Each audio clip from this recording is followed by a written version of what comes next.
All right, I think we're all ready to go again.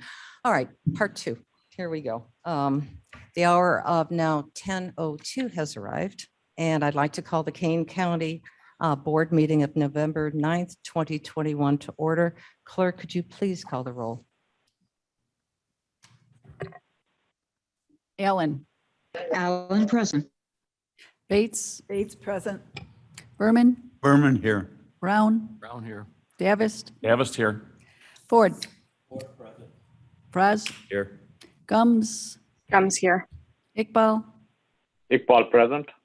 Kenyon. Here. Caius. Caius present. Kopi. Kopi's here. Leonard. Leonard here. Lewis. Who is here? Martin. Martin present. Molina. Molina present. Sanchez. Sanchez here. Shepro. Shepro present. Silva. Silva here. Strathman. Strathman here. Surgis. Burgess here. Tepe. Tepe here. Wallace. Wallace here. And Winnicky. Present. You have a quorum. Very good. Mr. Davis. Yes, apologize for stealing the sheriff's thunder just a little bit, but to help lead us with the pledge, I'm going to ask Lewis to step forth. And with grandson, if you'd like, by all means.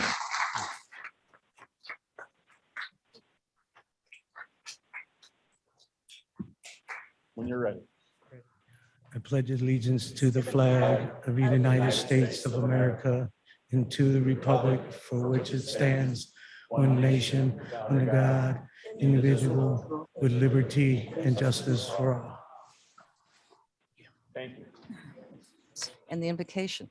Now, if you will, by all means, have a seat, be as comfortable as you can. It's not so much an invocation. I've enjoyed many of the speakers that we've had. I personally, I think I'm a little more comfortable when governance and faith operate independently in their own lanes. But so I'll just have a thought for you. It's something by an artist that I enjoy very much, and seems appropriate for these days. In a world that has decided that it's going to lose its mind, be more kind, my friends. Try to be more kind. They've started raising walls around the world now, like hackles raised upon a cornered cat, on the borders in our heads between the things that can and can't be said. We've stopped talking to each other, and there's something wrong with that. So before you go out searching, don't decide what you will find. Be more kind, my friends. Try to be more kind. Thank you. And who's the artist? That would be Mr. Frank Turner. Nice. Good. Sleeping Souls.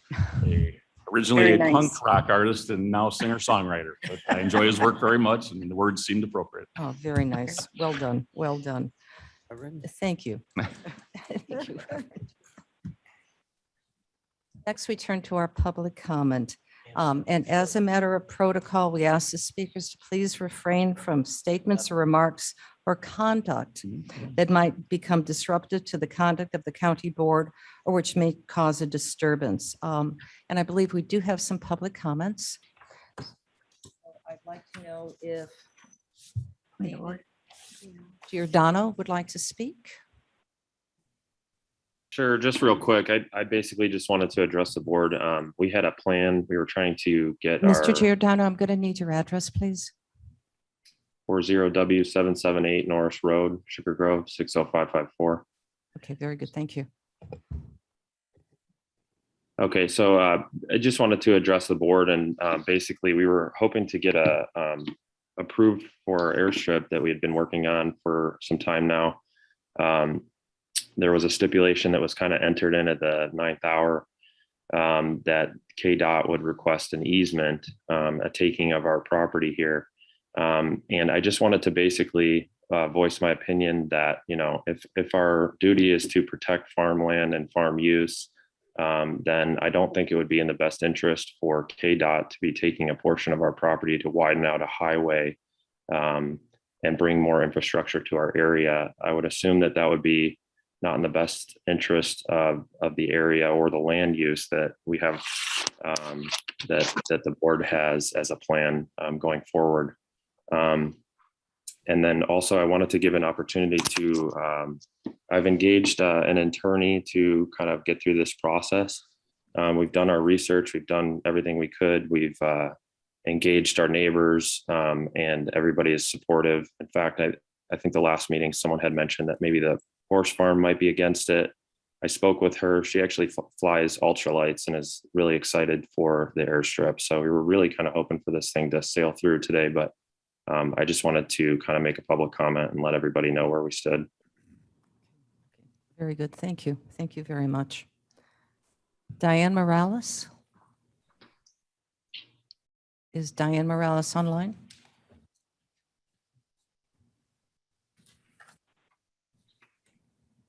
Mr. Avalar?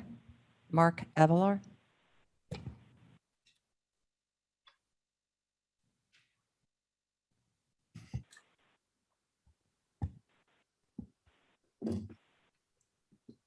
Morning, members of the board. Just a minute. Good morning, members of the board. Mark Avalar of Algonquin, Illinois. I'm here originally was going to address the budget items that were discussed at last week's executive committee meeting, and not knowing, didn't see the amendments on the agenda, do not know if it's going to go forward. But one thing I'm going to say, no matter which way it goes with property taxes, as you know, we live up in Dundee Township, and there's litigation going on between the township and the county. The oral arguments were yesterday. Ruling will be by sometime next month, probably sooner. I respectfully ask that, please remember, $1 out of the taxpayer's pocket is $1 out of the taxpayer's pocket. And in the event that the county wins, we might be having to ask voters again for mental health services to be funded by referendum next year. And that becomes much harder the more the property tax levies are raised, as was potentially to be brought up today. So I ask you guys to keep that in mind. I know you're kicking off also the redistricting process, and I want to compliment the board and the staff and other elected officials, especially my own board member, Mr. Caius, who has been bringing changes that are important for our community in District 23, and particularly for the village of Algonquin, especially in recent developments of a new annexation just last week. So timeliness and Mr. Caius's help, we're going to make sure the right things are done to ensure the new TIF that's been annexed only for 17 years. It's going to have the attention of the county, and I know the cooperation between village staff and county staff will be exemplary, especially to address the chronic flooding, but certainly Mr. Caius overseeing that progress over the next life of the TIF is going to be very helpful. So I think that being honored in the map, even if it was just a development from last week. So again, I thank you all very much, and have a great day. Mr. Avalar, excuse me, did you give us your address? I pre-registered, but I could do Oh, that. please, just orally. Address is 2073 Peachtree Lane, Algonquin, Illinois. I've been a resident of Kane County for 27 years. Thank you very much. Appreciate it. Brian Costin, are you here? And Mr. Costin, name and address, please. Thank you. I just wanted to note there's a people in front of me in line on the speaker sign-in sheet. So I don't know if someone got this. I've got a sheet here with 3 people. This one has 5. Well, you're next in line. Okay. Just so they don't get skipped. My name is Brian Costin. I am the Deputy State Director for Americans for Prosperity, Illinois, and over 200 of our grassroots Mr. activists. Costin, I need your address. 1339 Madison Court Chairman, South. point of order. Yes. I do not believe that a speaker is required to give an address. All right, very good. Is that, I mean, they I may would, if I they always wish, assumed but- that happened, but if that's not the case, then thank you, sir. You may continue. Thank you. Over 200 of our grassroots activists in Kane County have sent messages to the Kane County board members opposing potential tax increases. The budget in the agenda today includes spending potentially based on future tax increases, including gas tax and property tax. I just wanted to note that the taxpayers of Illinois and Kane County are already very overburdened. In Illinois, we have the highest state and local taxes in the nation. We have the second highest property taxes in the nation as well. And Kane pays a rate significantly more than the state of Illinois average, almost by a full point. We also have the second highest gas taxes in the nation. The recent gas tax increase that went into effect in the state of Illinois more than doubled at this point the gas taxes.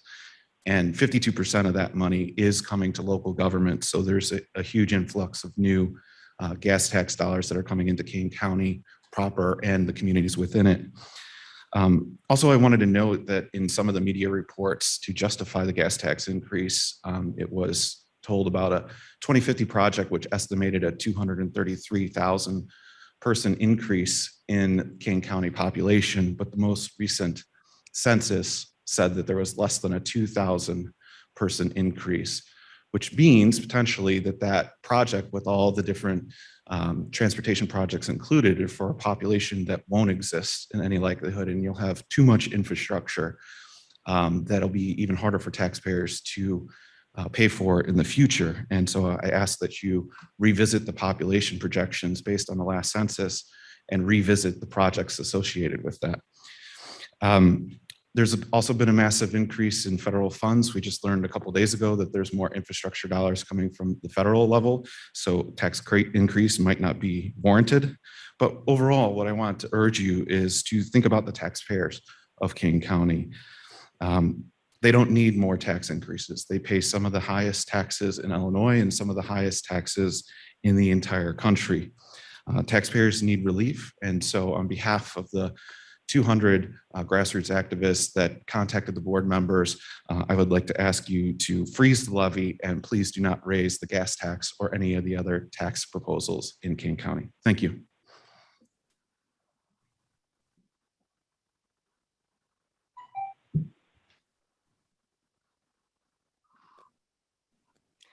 The next individual on my list is Lori Baker.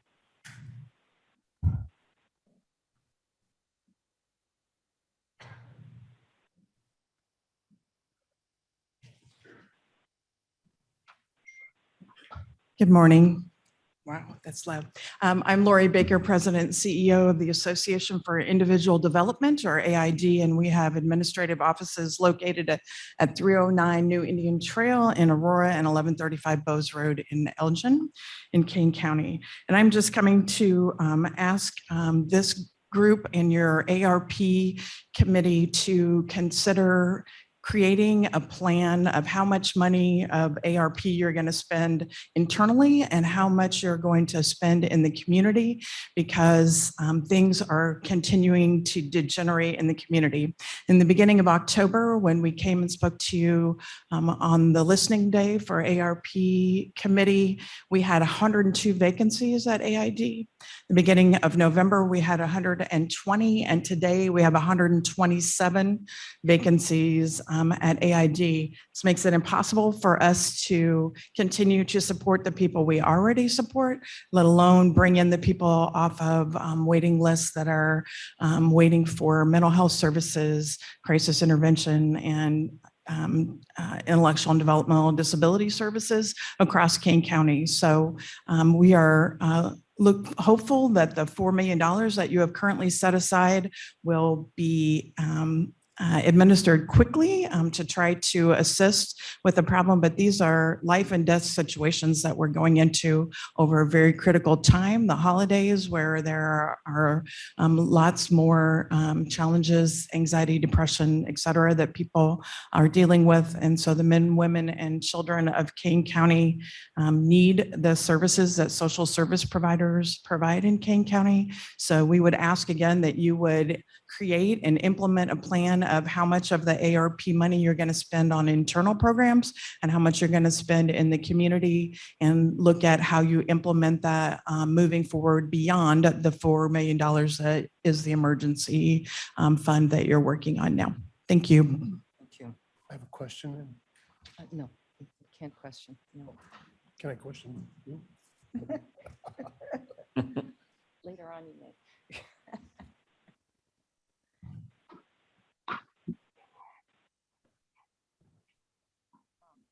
Bob McCullen. Bob McCullen.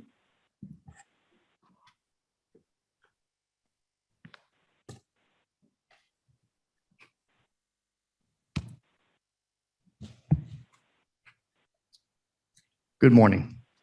I'll try to be kind, but I have a serious topic to discuss, or at least bring in front of the board, actually for a second time. Bob McQuillan, 465 Walcott Lane, Batavia, Illinois. On October 14th, I sent the following email to every Kane County board member and the state's attorney. I have not received a single response to that email. I'd like to put the email on record. It reads as follows. Did the below newspaper headline shock any of you? The headline is Kane IT boss spent $58,211 in tuition payments for an employee in his department. I was not only shocked, but I was also pissed off. As I read further in the article, including some of your own comments in the article, I got increasingly angry. How did you allow this to happen, especially at taxpayers' expense? My comments and questions may make you angry, but they need to be asked and answered. In what world does an employee go from making $21,840 a year to $64,000 in 6 years and have a 4-year college degree paid by the employer? I can tell you in my 37-year career in business, I never saw it happen. Oh, right. Government is not a business. Well, Kane County has a CEO, a board, director, department heads, and a human resource department, revenue from taxpayers, and also expenses. The only people who think government is not a business are government workers. The unnamed employee, in addition to a free college degree, received a 293% salary increase in 6 years. That is more than $7,000 per year. Even better or worse, she received a salary increase of $34,880 in only 3 years. And I Mr. see my time is up, and I would ask for an extension because I know at least you give 5 minutes during something on the agenda. That is if it's on agenda, sir. And if you can take a look around you, we've got many people who are standing and waiting. We welcome you to come back and continue the conversation. I'm not going to come back, Madam Chairman. I think this is a serious matter, and I think that you can take another 2 or 3 minutes, listen to me, because I think everybody in the audience would be interested in this. And you are a public body, and you're supposed to be transparent in your Mr. McCullen, we doings. appreciate your words. You don't have to chastise us, please. I'm not chastising. I'm Sir. trying to be kind because Mr. you're McCullen, refusing thank you, to sir. allow me. Thank you, sir, very much. We appreciate your words and your comments, and you're welcome to come back. Thank you.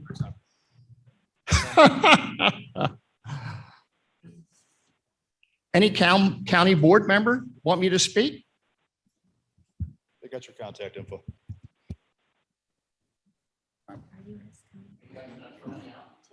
Yes. Oh, Dave.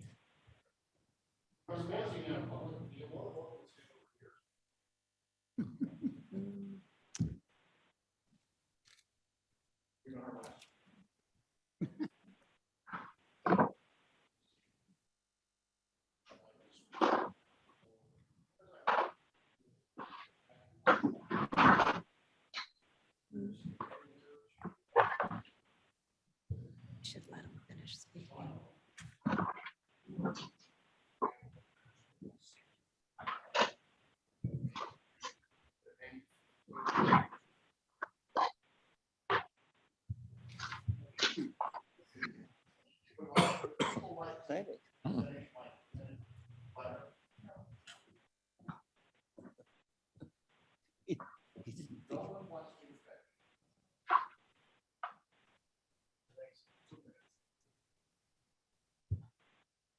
I'd like to speak later in the meeting.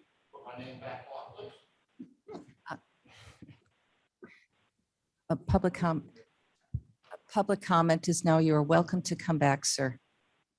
Welcome to come back.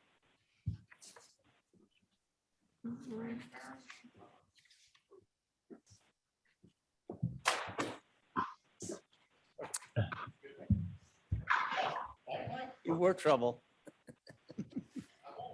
Yes.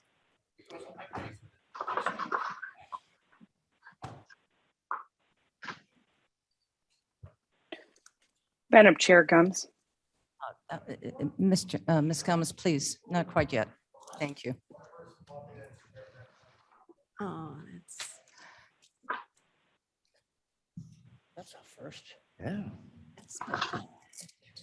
A long time, I think that's. We're continuing our public speaking, please.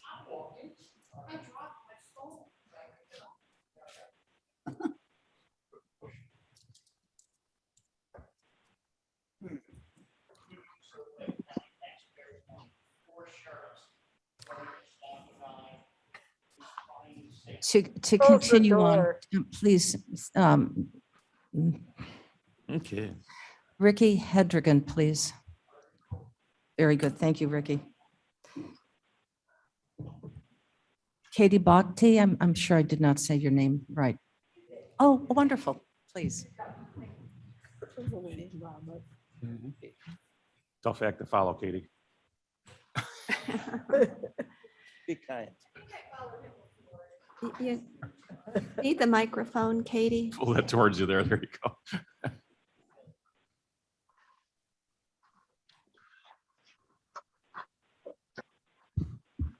Thank you. I'm Kate Bhakti. I'm a resident of Geneva, Illinois, and I've been a King County resident for 25 years. If you win the lottery, you shouldn't beg your neighbors who have less for more money for you to squander. King County unexpectedly Ms. won the Bhakti, lottery. can you a little bit? Yes, yes. Sorry. Lift it up. King Yeah, County, perfect. Thank you. There is you that go. good? Okay. I'm going to start over real fast and then I'll keep it short. If you win the lottery, you shouldn't beg your neighbor who has less for more money for you to squander. King County unexpectedly won the lottery, not once, but twice in the past 2 years with federal so-called rescue funds, $93 million in 2020 and $103 million in 2021 and 22 for COVID, as they say. A whole year's general fund budget is $100 million. So those windfalls represent 3 full years of revenue in addition to all the other taxes and fees. Yet the current board led by Vern Tepe, who's been here for all of 1 year, and its chairman Corinne Perig, are exploring 6 different ways to raise our taxes even higher. As if property taxes and gas taxes are not already high enough, not to mention inflation that we were all experiencing, and sending 175,000 Illinoisans to Florida, Texas, Arizona, and Tennessee and other states that are better well-run. Mr. Tepe didn't describe even one service improvement or productivity gain when he proposed hundreds of thousands of more taxes. There are plenty of examples of wasteful spending in the November 30th, 2022 budget. Like I said, a lot of people are, I have parents in Geneva who had been forced to pull their kids out of Geneva public schools to homeschool. So that means that maybe they had to sacrifice an entire income to have one of the parents homeschool or to pay additional tuition to a private school who is less tyrannical. So I'm asking you, don't ask taxpayers and their families for more. when you have a $300 million plus glut of federal funds in Kane County. Every dollar you tax Kane residents, strip even more freedoms from us for you to spend our hard-earned tax dollars. We should have the freedom to spend our tax dollars as we please. So stop stripping our freedoms, I'm asking you, on behalf of myself, my family, and other families who are struggling at this time. Thank you.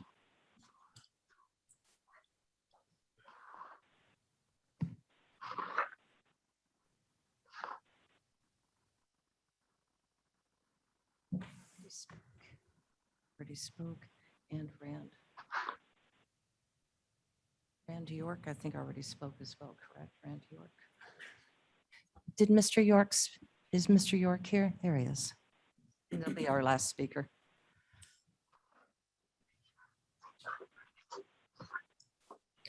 Thank you, Madam Chairman. I've never spoken before a county board meeting before, so I beg your patience, but I will be short.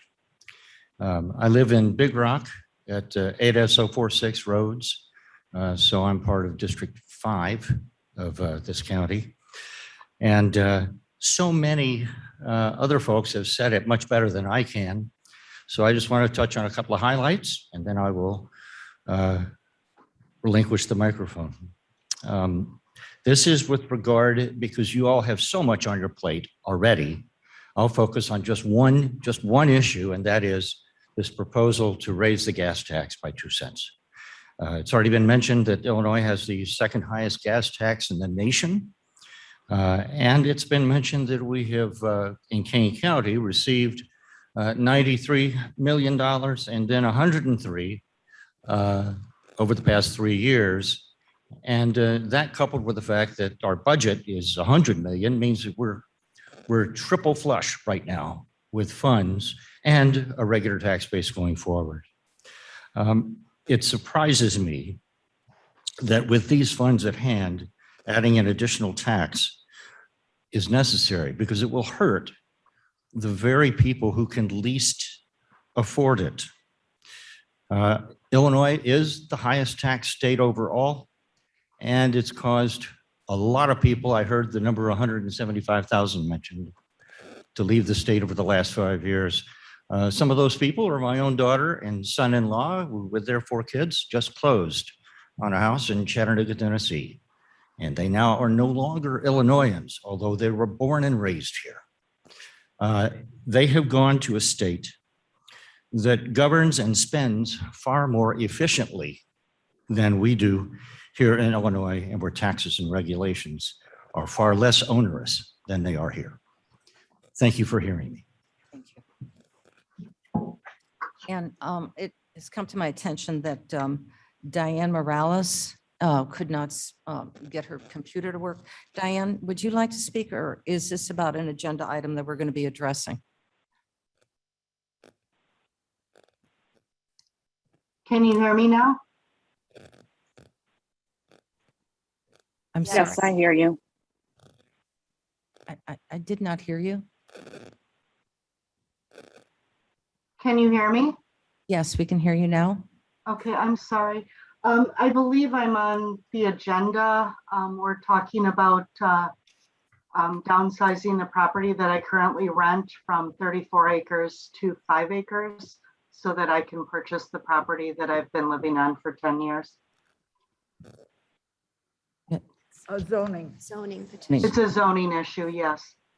So I believe it, would you like to make a quick comment on that, or would you like to wait until it's addressed? Whatever is your preference, I'm fine with. Thank you. Madam Chair, Yes. might I volunteer? Yes. That matter will come before the board this morning.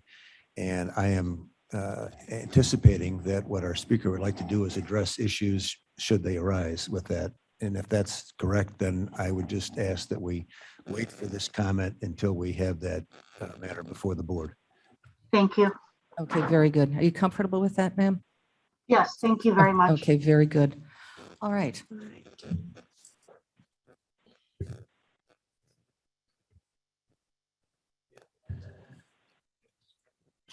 That does conclude our public comment at this time. Madam Chair, May I have a, yes, point of order, we crossed over the approval of minutes, right? We went right into public comment. let's, if we can just step back, let Thank me you. get through this and then we'll get the Okay. public comment. Thank you. So that I thought that perhaps people could leave if Ah, they, if they Okay, thought that's appropriate. intentional. Thank you. But thank you for that. So now may I please have a motion and second to place these public comments on file? Bates moves. Spates, Oniki seconds. Winnicki. Clerk, please call the roll. Allen, Allen, aye. Bates, Bates, aye. Berman, Berman, yes. Brown, Yes. Davis, Davis, yes. Ford, Ford, yes. Braz, Raz, yes. Gums, Gums, yes. Iqbal, Iqbal, yes. Kenyon, Yes. Caius, Guys, yes. Copy, Copy, yes. Leonard, Leonard, yes. Lewis, Lewis, yes. Martin, Yes. Molina. Molina, yes. Okay. Sanchez, Sanchez, yes. Shepro, Shepro, yes. Silva, Silva, yes. Strathman, Strathman, yes. Surges, Burgess, yes. Tepe, Tepe, yes. Wallace, Yes. Winnicki. Yes. That passes. Okay, very good. Now, may I please have a motion and a second to approve the minutes of October 12th, 2021? Madam Chair, may I ask unanimous consent to approve the minutes as submitted and place them on file? Yes, please. Do we have consent? Mhm. Any opposition? No. Good. Minutes are approved. Now for the point that everyone has been waiting for. The fun part. So I'd like to, Ms. Gums, would you like to, and I'll suspend my comments because we have a robust agenda. I'd like to recognize Rudolph Rudy Nurberger from previous District 8. And Ms. Gums, Thank you, Madam Chair. If I could invite the family of Rudy up to the podium, like to speak a little bit about it. And I would like to apologize. There are reasons why I cannot be there in person. I was looking forward to the hug. Thank you very much for being here. I would like to speak a little bit about Rudy. I had the opportunity to speak to his lovely wife, Mrs. Rudy. I think he would get a little giggle out of that. Just to get an idea of what kind of person he was, and I won't speak very long, but he did spend 4 terms in office here in my district, Kane County, District 8. His wife indicated that besides his daughters, working for the Kane County Board was his most prideful experience. It was prideful because he believed in what he did. He loved to get to know people. He wanted to go door to door. He loved speaking to everybody. What got him started was he was the founder of the Southeast Neighbors in an effort to stop gang crimes. Him and his wife were married for 42 fantastic years.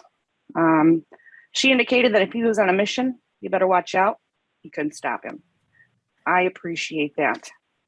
Don't make me cry, ladies. Often it was said that Rudy's mouth might get him into trouble sometimes. That's not necessarily a bad thing. I appreciate that. And I think Rudy and I would have gotten along just fine based on that alone. He loved being part of the Forest Preserve Commission as well. He spent a lot of time in the forest preserves. And it's funny because his very first vote, which I find very entertaining, was whether or not to keep open a strip club and whether or not they had to cover certain portions. But that was a heck of a very first vote. And I found that to be very, very interesting. He did fight very hard to get air packs for our fire departments. He fought for everyone in the Southeast Side neighborhood. And I just want to thank his family for being here. I want to thank him for his service. We look up, we know he's there, Deb.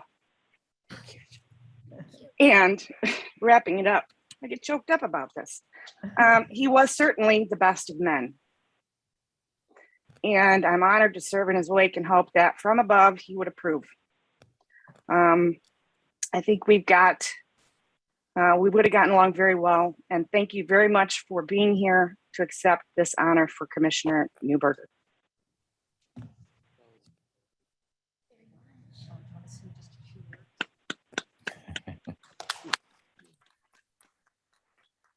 We're ready to start as just another governmental cover-up.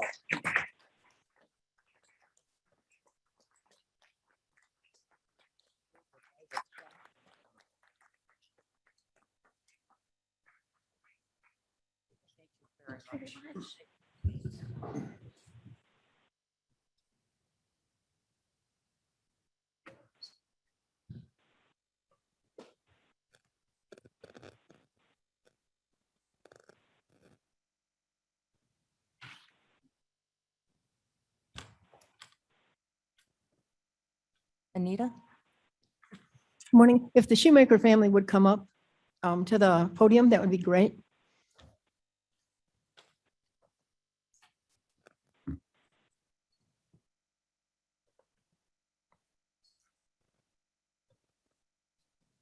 There's 10 of them. You're all the Not all sisters, could make it. correct? Six girls and 4 boys. So, first of all, thank you, Madam Chair. Thank you, my fellow board members, and mostly to the Shoemaker family for just giving me these few moments to honor Arlene Shoemaker. If you live in Aurora or anywhere near Aurora, Arlene Shoemaker is one of those iconic people that you either knew or you knew about the things that she did. She was an amazing woman. I'm going to read this because I don't want to lose a few things. She was born in 1931, quite a few years ago, and she lived her whole life in Aurora. She attended the Catholic grade school and high school system, and she married after high school, and she raised 10 children. Like I said already, 6 girls, 4 boys. Now, you might think that raising 10 children back in those days would be enough of an accomplishment, but it wasn't.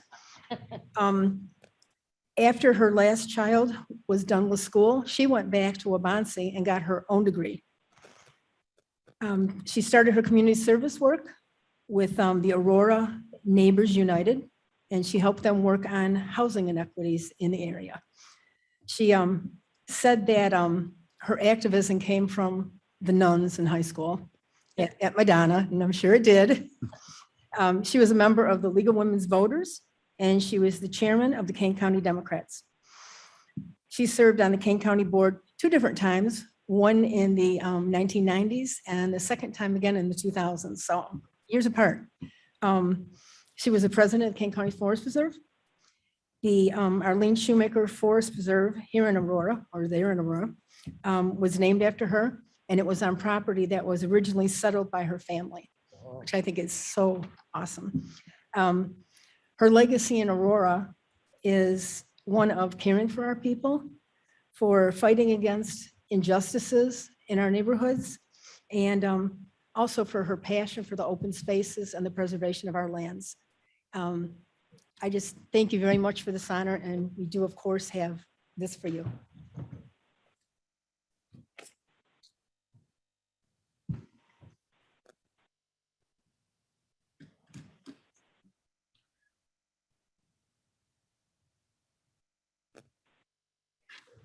Says Arlene H. Shoemaker, and then it says, in generous recognition for your years of service to the board, 1992 to 1994, 2006 to 2009. Thank you. Thank you. Thank you. Yeah, I did.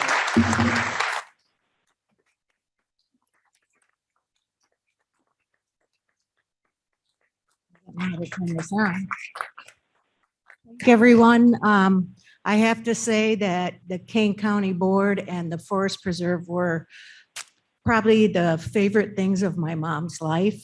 She lived for this type of thing, and she lived for preservation and conservation.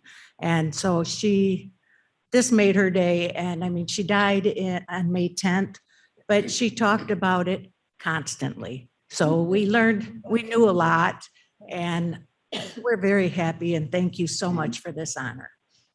Thank you.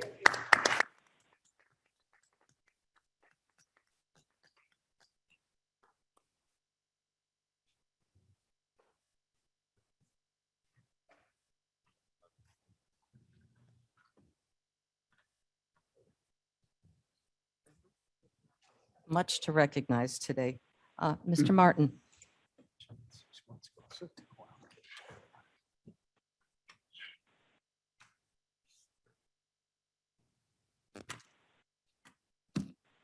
If Mike were here, he'd say, now get to the point and keep it simple.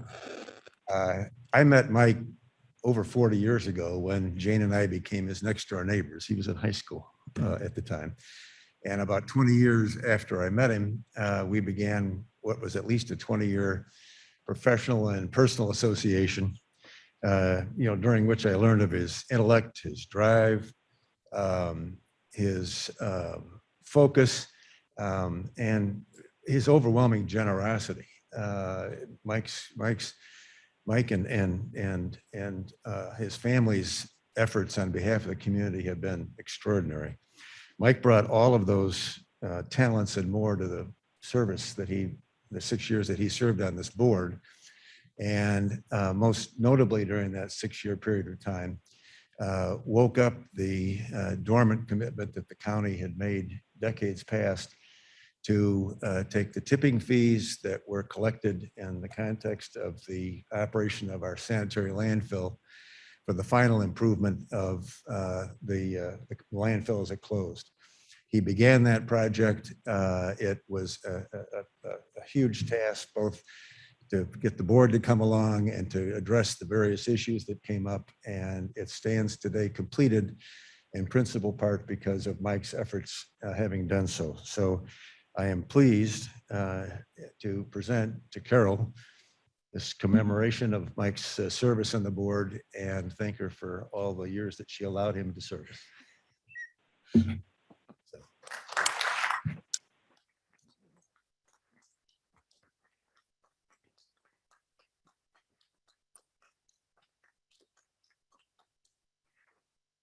Thank you for this. Mike's got a beautiful office in our home and he's got just so many awards. He did so much. He always said, you get involved to be somebody or to do something. And Mike was a do something kind of guy. So thank you. Oh, thank you, Carolyn. Thank you.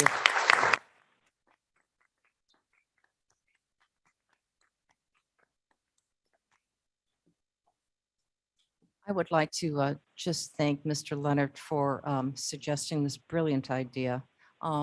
For those of us who served and those of us who have lost loved ones who have served, the recognition of their memory will stay true to our hearts, true to our cause, to make sure that we try to be the best we can to steward the resources, the people of Kane County. So their legacy makes us stand a little straighter, makes us think a little bit greater of the opportunities that are available to us for collaboratively, that we work together to make sure that we do serve the people of Kane County and develop and honor their legacies. Speaking of legacies, this will be our next recognition. I heard, and I don't know if any of you were watching 60 Minutes on Sunday, that apparently for those people who do heroic acts, it's born in them, that there is some opportunity for them that when they see danger, they see the need to save a life, that without hesitation, they leap out and they do this. This is a very rare trait that some of us have, and we'd like to recognize now and his family for a very rare deed that was very well done. So please, could we please bring up Ron Hain? He's one of also those people who have that innate brain trait. Oh, well, thank you, Madam Chair, and I appreciate your and the entire county board's time this morning in honoring Louis Medina. This is actually the favorite part of my job. What I had to do a few moments ago is not one of my favorite parts of my job. I'm just going to do this a little bit differently. I'm going to camp myself this way for the sake of the cameras that are all here for Louis. And I told them that you guys wouldn't mind being on camera because we're all a bunch of politicians. So we're good to go. So I would like to call up here, did Mr. Thomas Barnes make it today? We had hoped, I had invited him to come. He was the gentleman that Mr. Medina had saved, and he's elderly and was a little bit hesitant, but unfortunately, we don't have him here today. Retired Sheriff Pat Perez, come up here with me. Sergeant Gabe Velasquez, who was the supervisor on scene that night. Director Michelle Guthrie from CaneCom, our dispatch center. And Deputy Director Sarah Stofa. You can't hide in the back. Wouldn't miss you. Am I missing anybody? Oh yeah, Louis Medina. Louis Medina, if you could come up.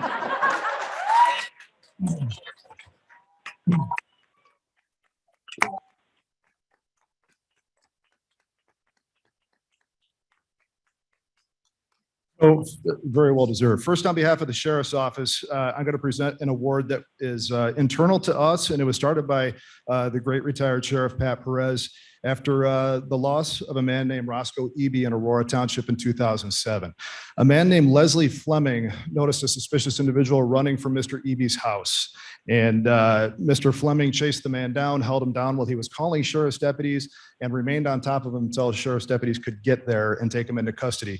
It was immediately thereafter they learned that the offender had killed Roscoe Eby inside the house. So this is an example of another gentleman in our community who stepped up in the face of grave danger and took immediate action to preserve life and safety.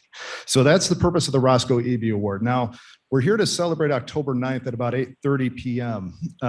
Think about yourself. You're driving down the road, you see a car parked on a set of railroad tracks. What do? Do you take action? Do you call 911 or say, oh, that's weird, and keep going? Well, fortunately, Louis Medina did not keep going. He made the right choice. I can't do the incident justice, so I'm going to ask Blair to cue the audio from the 911 call. This is a little bit traumatic, so just brace yourself for that, but only this can say the words.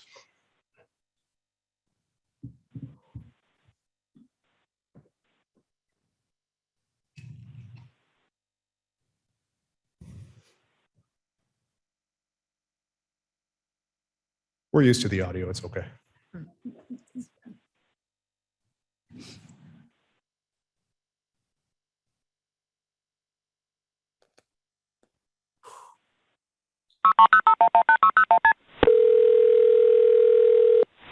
911, what is your emergency? This is Blair.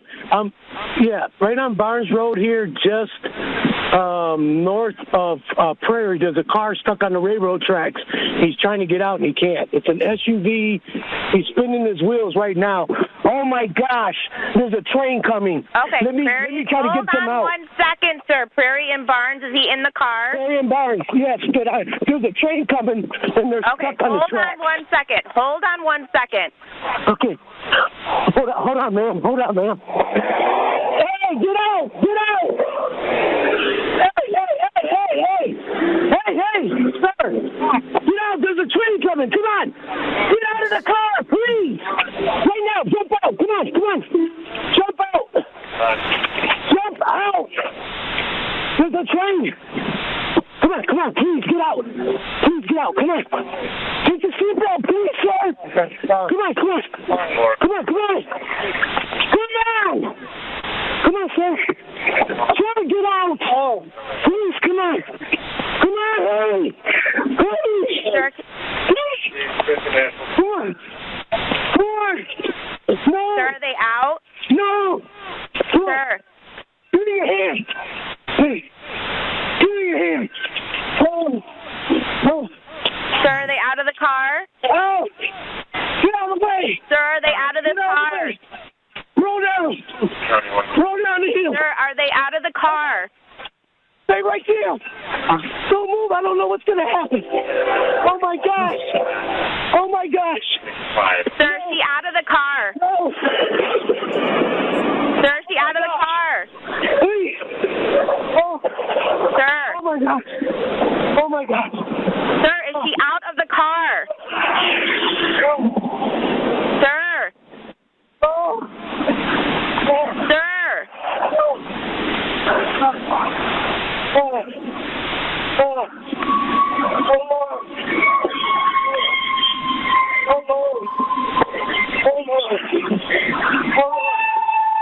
Oh Lord! Yeah. Oh Lord!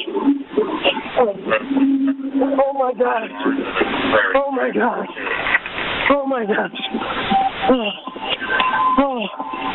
Ma'am. Hello. Hello. Sir, are you there? Okay. They stopped the train. Was there anybody with you? No.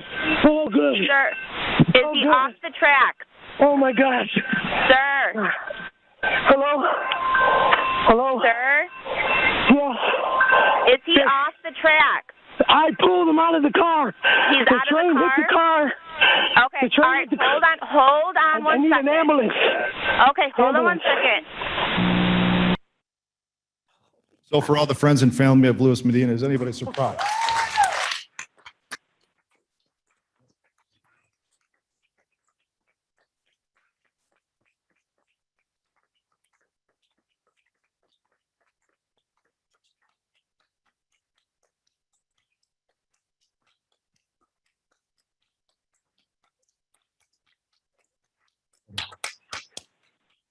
I don't think any of you are surprised by what he did, are you?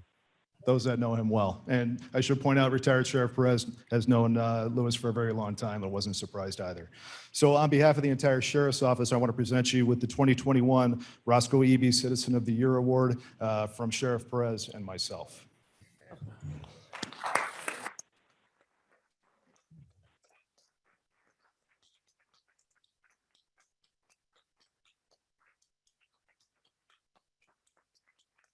And folks, just to commemorate the day and truly script this forever, we have a life-saving resolution to honor Luis Medina as well. And it states, whereas on Saturday, October 9th at approximately 8:30 p.m., Kane County Sheriff's deputies responded to the report of a car hit by a train at the BNSF Railroad crossing M. Barnes Road, just north of Prairie Street. Upon arrival, deputies learned that a 72-year-old driver from Aurora had turned west from Barnes Road onto the railroad tracks and proceeded driving down the tracks with the vehicle's wheels on the side of the rails before the vehicle became lodged on top of the tracks. And whereas a nearby resident and Good Samaritan, Luis Medina, was passing by and observed the vehicle stuck on the tracks with the tires spinning. Mr. Medina left his vehicle on the side of the road and went to check on the driver. He found the driver was apparently suffering from a medical episode and was unable to move. You want to do this with me? You can help if you want. Okay, I'll come down here with you. All right. So we were at the part where Mr. Medina left his vehicle on the side of the road and went to check on the driver. He found the driver was apparently suffering from a medical episode and was able to move, and Mr. Medina called 911 for assistance. Who's Mr. Medina? Train hit the car, so bam. Yep. So, way to put it succinctly. We should just stop there. Oh, that's right. He was there. You deserve an award as well. Mr. Medina unbuckled the driver and pulled him. You're supposed to be over here doing this with me. Pulled him from the vehicle, ultimately tumbling down the side of the tracks just as the train collided with the vehicle. And whereas Mr. Medina stayed on the scene with the driver until deputies arrived a short time later to render aid. No citations have been issued at the time of this incident, and we don't believe that there was any criminal or traffic violations involved. And whereas Sheriff Ron Hain commends the brave actions of Mr. Medina, citing that every day we see the people of Kane County doing charitable and even courageous things for one another. It is no surprise that one of our own sprang into action just in time to save another. Now, therefore, let it be resolved that the Kane County Board recognizes and applauds the bravery and life-saving efforts of Luis Medina. Congratulations.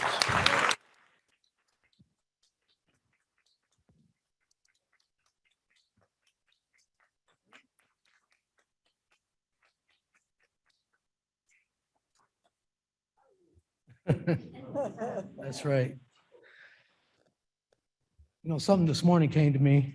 I wasn't even planning on talking, but I believe I got to share this real quick. I was at the right place at the right time, and I'm thankful for that, you know. But so was Jesus Christ. He gave his life for us. And that truly is a miracle in itself. So I want to give God all the praise and glory and honor for that. Amen.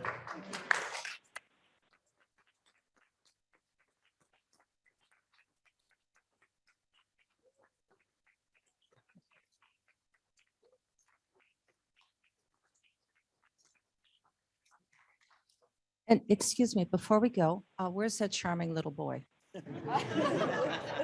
Can you come up to the microphone? Are you sure? No, no. I'm going to need your help with something, so you can repeat after me, okay? Because we've got to take a vote on this. You ready? Set, here we go. May I have a motion May I have a motion? Love a motion. to approve To approve the resolution of resolution of Louis Medina? West Virginia. My grandpa. I'm so moves.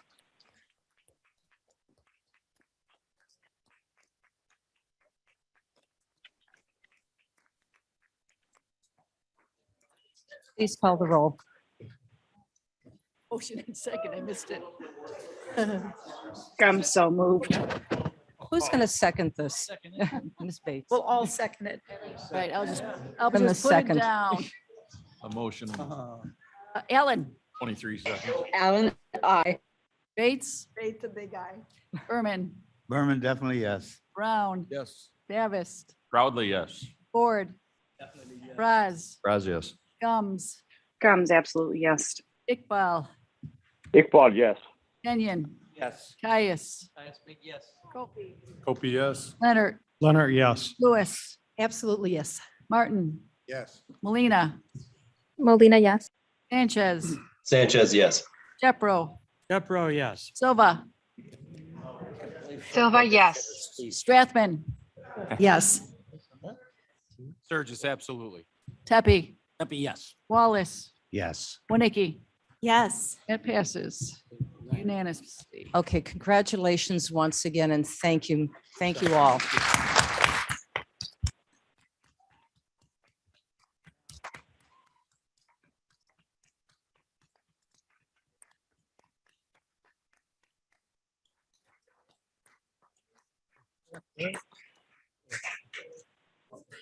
You're all welcome to stay. We're going to continue on with the business of the board. So we can pause for a minute as we wait for everybody to leave. Oh, I'm not sure. How cute was that? Oh, yeah. Yeah. Yeah, total. Yes.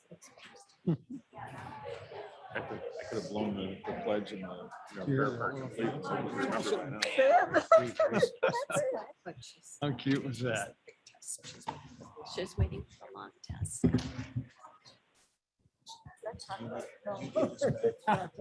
You've been here 2 hours already. Yeah, we What a That's day. gone by pretty quickly. Oh, my goodness. Got refreshments, but I forgot the elevator wasn't working.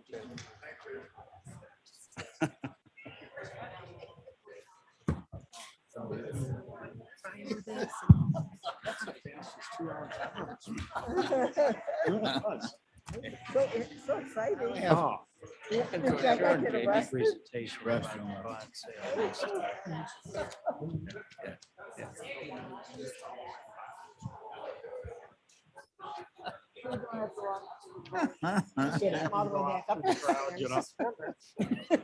There's room for your friend. It's been there 7 years. I just found out about 2 Oh weeks my ago, God, so. that's funny. Must have showed me. That's When I funny. got the tour. Can't you just- Ready? Mr. Martin, do we have everybody here? Development Committee Chairman John Martin to rise and to discuss and take us through the appropriate procedures to approve the zoning petitions on today's agenda.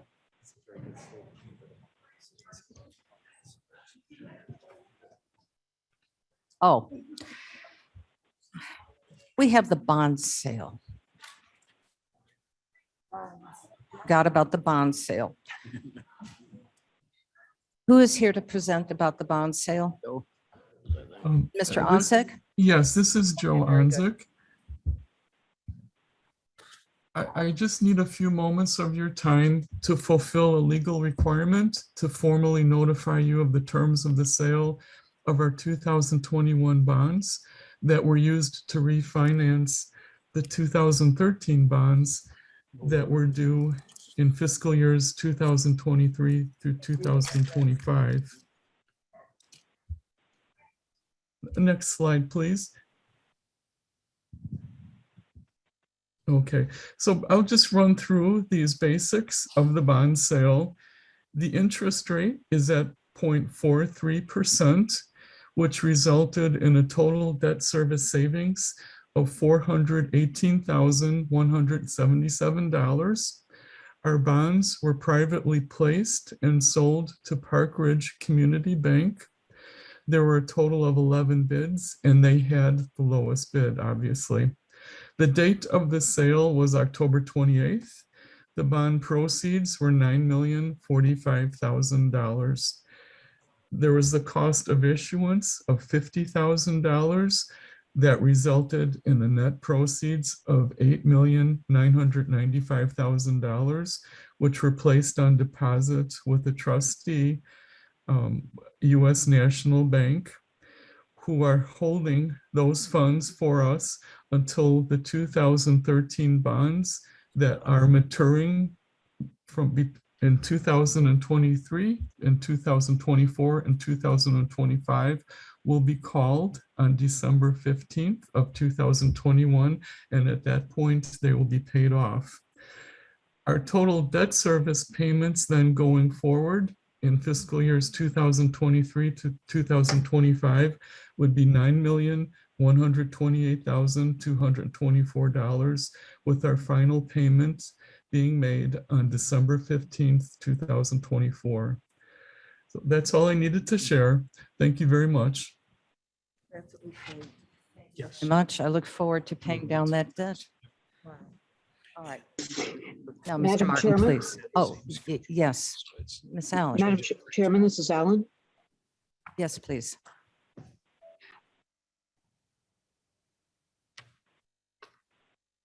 Ms. Allen? Oh, sorry.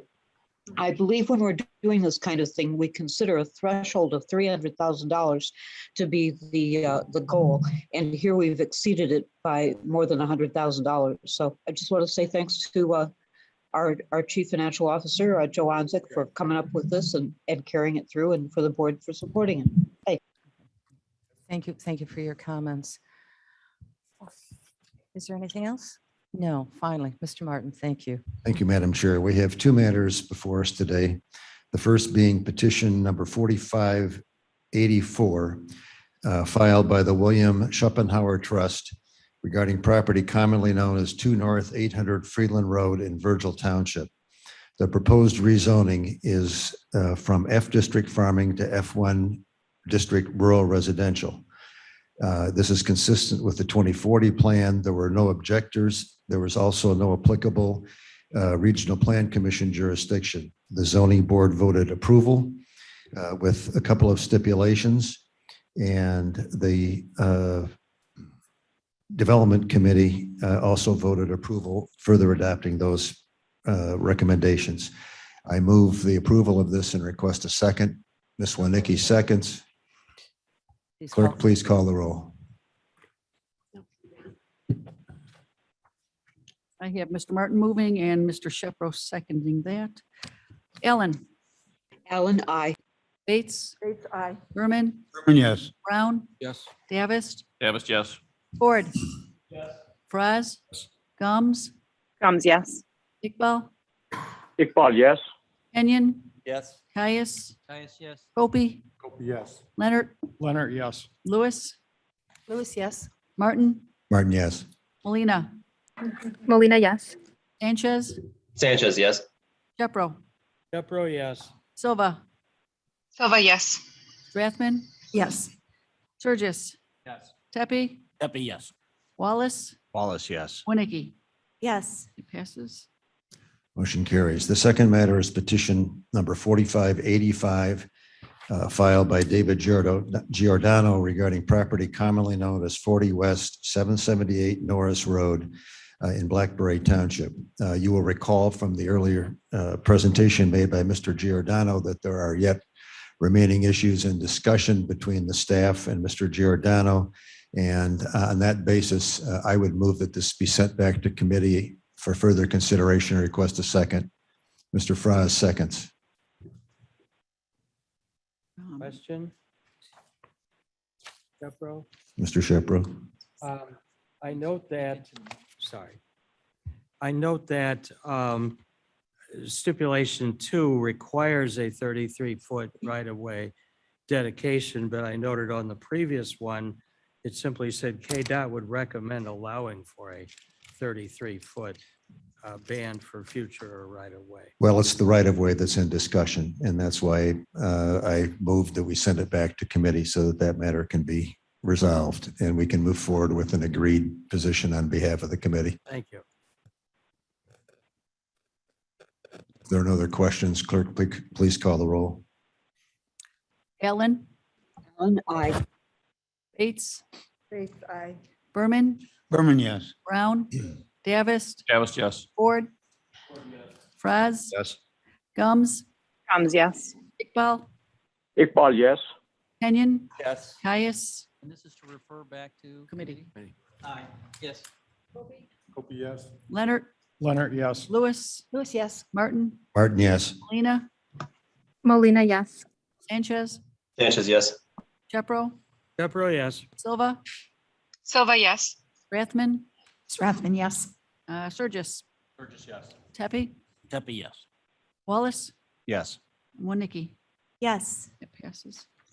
Motion carries. The matter is referred back to committee. That concludes the hearings, Madam Chair. Thank you very much. The next item on our agenda are 2 appointments to the Board of Trustees of the Marywood Fire Protection District. Is Mark Madam- Van Kirk? Yeah. Hello? I was going to move it, Dr. Silva. Oh, yes. Thank you, Dr. Silva. We Thank you. have your vote. Oh. Thank you.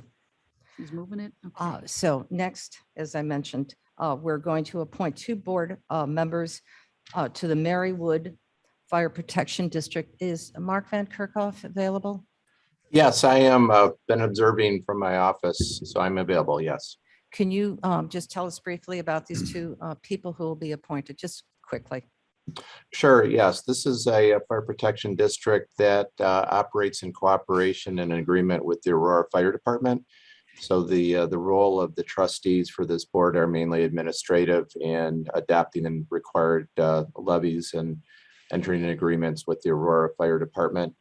They unfortunately had 2 members pass away, and these 2 members have been recommended by the district's attorney as being suitable for the positions. They have filled out applications in our online system for appointments, and they appear to be sufficient for the positions, and staff recommends approval of these 2 members so that the district can conduct the necessary business they need to for their own tax levy. Thank you. And that would be the names, please. Donna. Oh, yes, I'm sorry. It would be reappointment of Conrad Walter Krail, and then new appointments of James Fields and Michael Muttersbaugh. And I apologize if I mispronounced his name. Thank you. And as well as Donald Esling and Helms, who's on the resolutions. To the appointment. Oh, of these those trustees. are Mr. Essling and Mrs. Hermes are the 2 members who passed away. Oh, my apologies. All right, very good. Thank you. So I believe we need to have a vote. Is this by consensus? Question, please. It looks, I think the name is misspelled. Conrad Watercrow or Conrad Walter Crow?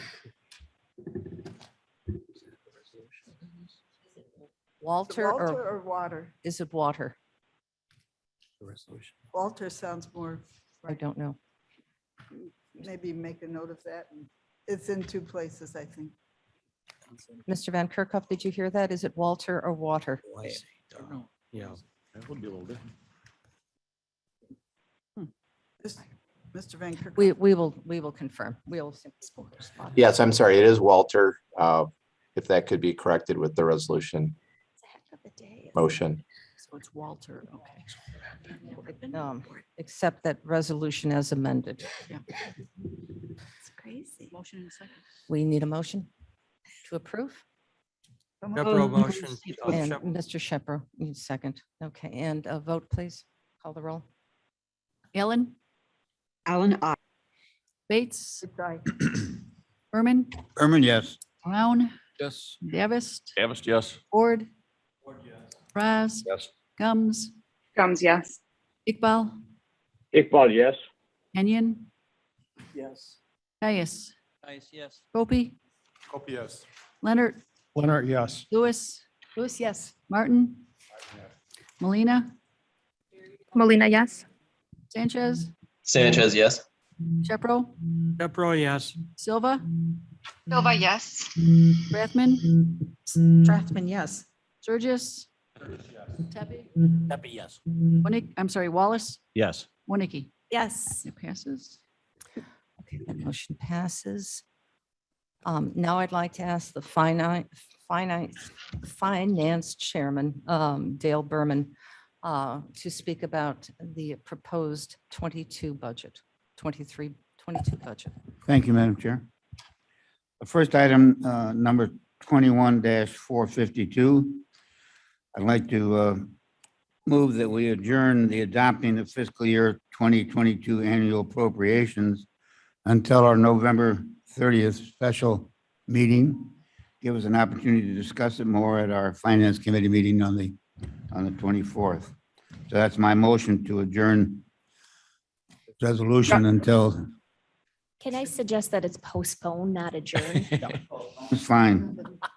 Would Gums will- second, I would Gums will second that. I'm gonna ask. I'll second that, but then I have a question.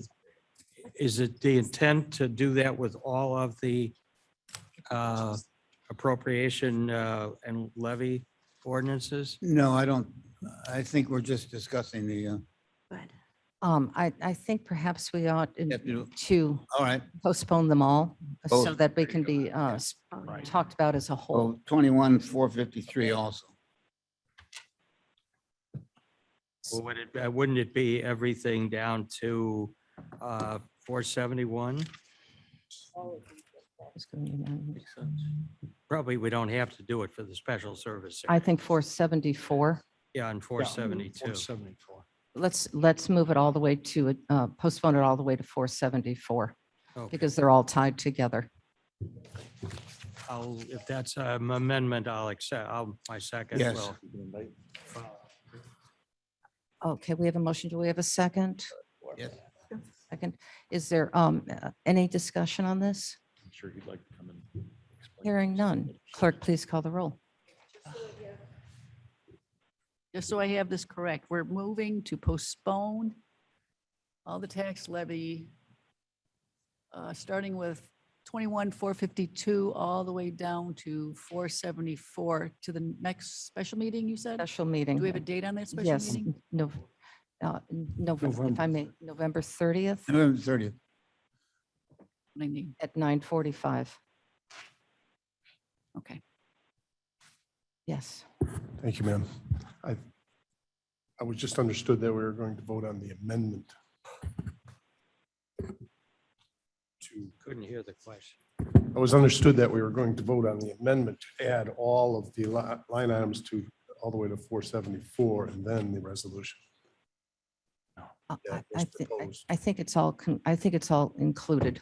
Okay. so I think we're all, it's all fine. Okay. Okay. So- Hearing no other discussion, please call the roll. Okay. Ellen, Alan, I. Bates, Aye. Berman, Berman, yes. Brown, Yes. Davis, Davis, yes. Ford, Yes. Gums, Gums, yes. Iqbal, Iqbal, yes. Kenyon, Yes. Caius, Yes. Gopi, Copy, yes. Leonard, Leonard, yes. Lewis, Lewis, yes. Martin, Yes. Molina, Molina, yes. Sanchez, Sanchez, yes. Shepro, Shepro, yes. Silva, Silva, yes. Strathman, Strathman, yes. Surges. Tepe, Tepe, yes. Wallace, Yes. Winnicke. Yes. Okay, that passes. It passes. So as we move forward, we're going to have a further discussion about the FY '22 budget. We'll be directing that to the Finance Committee, where they will be doing a presentation about taxes, opportunity for everybody to talk about taxes. It's a nasty three-letter word, but one that we have to address so that we all have a full opportunity to reflect and to move forward on Kane County's FY '22 budget. And then we will be addressing that again, absolutely, as a plan, as a succinct plan. And I hope we all work together on this in a nonpartisan manner to make sure that any of the political issue is taken out of our governance of Kane County. That I think is critical for all of us so that we can respect the hard-earned money of our constituents. And that I mean very, very truly. So with that, committee updates.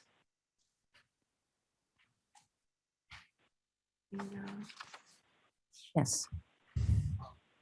Madam Chair, I emailed you yesterday, or maybe this morning even, the insurance issue that we face every renewal period this year is being belabored just a bit with the cyber insurance that's not been brought to a head. And we had mentioned earlier last month that we fear that we're going to be smack up against our deadline. I can now assure you we're going to be smack up against the deadline because Rich, our broker, Rich Ryan, does not have those figures yet. We're working on them feverishly. If we have a couple of special meetings already calendared, this might be the appropriate time, but just as a heads up, this isn't new. They can't get the rate box as far in advance as we would like them. And at the, I don't want to say the national level, but at least at the state level here in Illinois, we're having some issues with cyber insurance and the technologies that are available and just trying to make sure that we're in compliance. So we're, in the past, we've been a little bit of up against the wall. We're going to be really up against the wall on this one. So I just wanted to put it out there. Thank you for that. Question. Yes. Is the Regarding the deadline insurance. November 3rd, Shepro, is the deadline November 30th? It could be.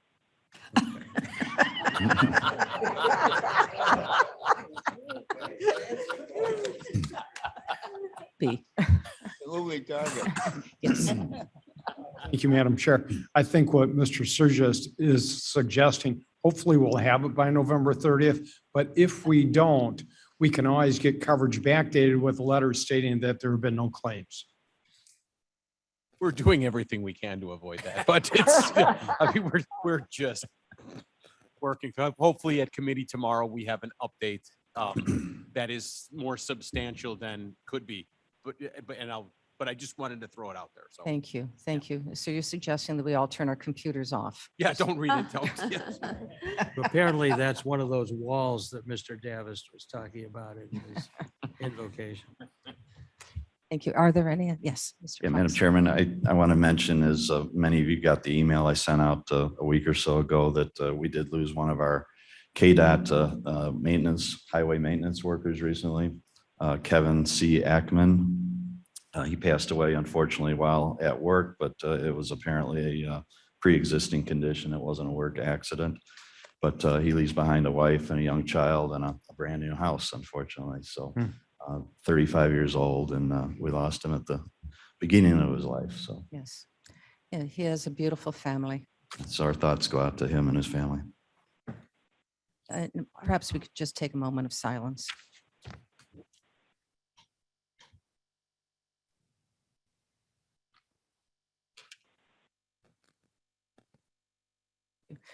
May his son provide great hope and love to his mother. Is there anything else? All right, very good. Would anyone like to remove any of our resolutions from the consent agenda? Yes. 21,481.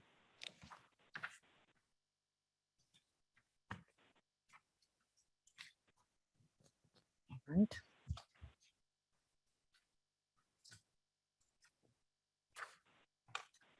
Is there anything else? Motion to approve the consent agenda with the one With the removal. exception of 21-481. 5 seconds. Clerk, please call the roll.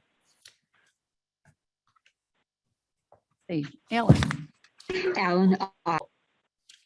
Bates, Bates, aye. Berman, Berman, yes. Brown, Yes. Davis, Davis, yes. Ford, Praz, Yes. Gums, Comes, yes. Iqbal, Iqbal, yes. Kenyon, Yes. Caius, Yes. Hopi, Kopi, yes. Leonard, Leonard, yes. Lewis, Lewis, yes. Martin, Yes. Molina, Molina, yes. Sanchez, Sanchez, yes. Chepro, Pepro, yes. Silva, Silva, yes. Strathman, Strathman, yes. Sturgis, Sturgis, yes. Pepe, Steppy, yes. Wallace, Yes. Winnicki. Yes. That passes. Very good. No, the emergency affidavit. Now, may I please have a motion and a second to discuss and hopefully approve resolution number 21-481? Leonard, so moves. Berman, Second, second. second. Mr. Shepro. I just thought perhaps we could have a little bit of an explanation about the need for that, and I understood that this might possibly be the subject of a discussion in closed session. Yes, Sheriff will come up and speak. Yeah, happy to speak on that, Sheriff Hayne. So this specific emergency affidavit is for a serious water issue at the Sheriff's Correctional Center. We're going to discuss something different during executive session. So this is to remedy some old water tanks and pipelines and get us up to speed as fast as possible. And this is all coming out of the Sheriff's budget. Perhaps I would, Chepro again. Mr. Shepro, we'll need your microphone, please. Oh, sorry. I got two microphones and I'm not talking in either of them. Perhaps this could be deferred to later in the agenda following the closed session where we might have some additional information come to light. Yeah, just to be clear, it's two separate issues. Okay, Yeah, okay. this is I specific to the understood water that issue. that they were tied together in the sense of cause and effect. Yeah, sorry about that. No, they're completely separate. Completely separate. Yes. They are independent of each other, and All right. this issue has been resolved. Okay, Thank you. thank you. I move for approval of 21-481. I think it was already. Think moved. Yeah, we moved in Motion second. and a second Okay. already. Just roll call. Just roll call, please. Let's vote. Okay, roll call for 21-481. Allen, Allen, I. Bates, Bates, aye. Berman, Berman, yes. Brown, Yep. Yes. Davis, Davis, yes. Ford, Praz, Yes. Gums, Comes, yes. Iqbal, Iqbal, yes. Kenyon, Yes. Caius, Yes. Hopi, Kopi, yes. Leonard, Leonard, yes. Lewis, Lewis, yes. Martin, Yes. Molina, Molina, yes. Sanchez, Sanchez, yes. Chepro, Chepro, yes. Silva, Silva, yes. Strathman. Strathman, yes. Sturgis, Sturgis, yes. Tepe, Happy, yes. Wallace, Yes. Winnicki. Passes. Okay, very good. May I have a motion and a second to approve item number 21-508? Yeah, Woniki seconds.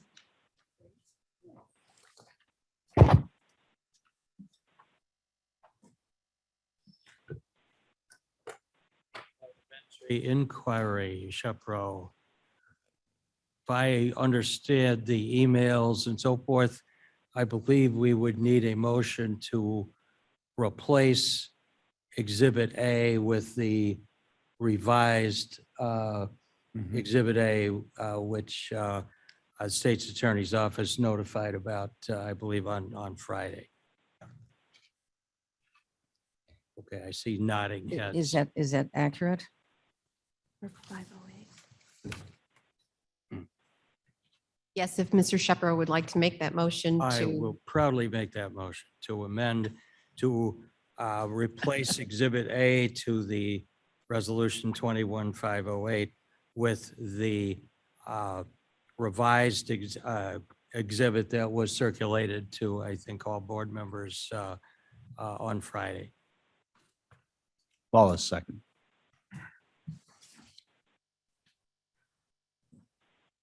No, is there any, thank you. Do we have to take a vote on that, please? Yeah, Please if call I the might roll. briefly just address that, Madam Chair. Before we take the vote? Yes, on the amendment. Yes, please. The basically, after the meeting on Wednesday, there were some additional comments to the draft agreement. And I could commend the state's attorney's office and Vince especially for getting it all done. And just to highlight really briefly, a few of the changes that I think were very favorable.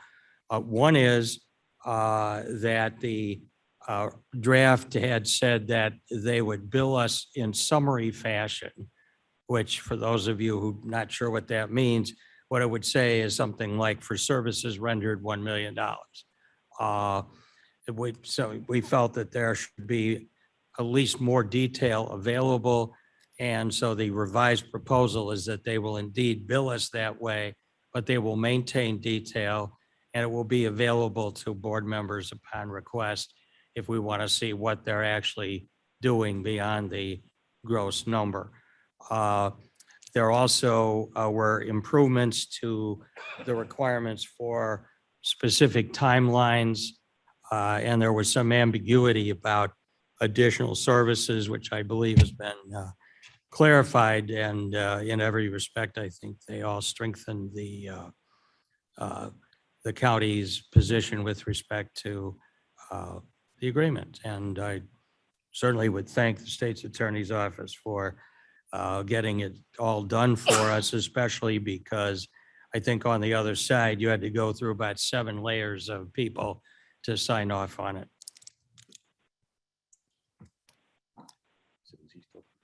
That concludes your comments? Yes? Yep. Okay. Any other comments on this? Clerk, please call the roll on the amendment. Okay. Allen for the amendment. Allen, aye. Bates, Bates, aye. Berman, Berman, yes. Brown, Yes. Davis, Davis, yes. Ford, Yes. Fraz, Yes. Gums, Gums, yes. Iqbal, Iqbal, yes. Kenyon, Yes. Caius, Yes. Copey, Opie, yes. Leonard, Leonard, yes. Lewis, Lewis, yes. Martin, Yes. Molina, Molina, yes. Sanchez, Sanchez, yes. Chepro, Chupro, yes. Silva, Silva, yes. Strathman, Strathman, yes. Surges, Sturgis, yes. Tepe, Tepe, yes. Wallace. Yes. Where are you? Winnicki. Yes. That passes. Very good. Now, we're back to the motion It's amended. as amended. Okay, Is there roll any call. no, is there any discussion further? None? Please call the roll. Allen, Allen, aye. Bates, Bates, aye. Berman, Berman, yes. Brown, Yes. Davis, Davis, yes. Ford, Fraz, Yes. Gums, Yes. Iqbal, Iqbal, yes. Kenyon, Yes. Caius, Yes. Copey, Opie, yes. Leonard, Leonard, yes. Lewis, Lewis, yes. Martin, Martin, yes. Molina, Molina, yes. Sanchez, Sanchez, yes. Chepro, Chupro, yes. Silva, Silva, yes. Strathman, Strathman, yes. Surges, Sturgis, yes. Tepe, Tepe, yes. Wallace, Yes. Winnicki. Yes. It passes. This is very good.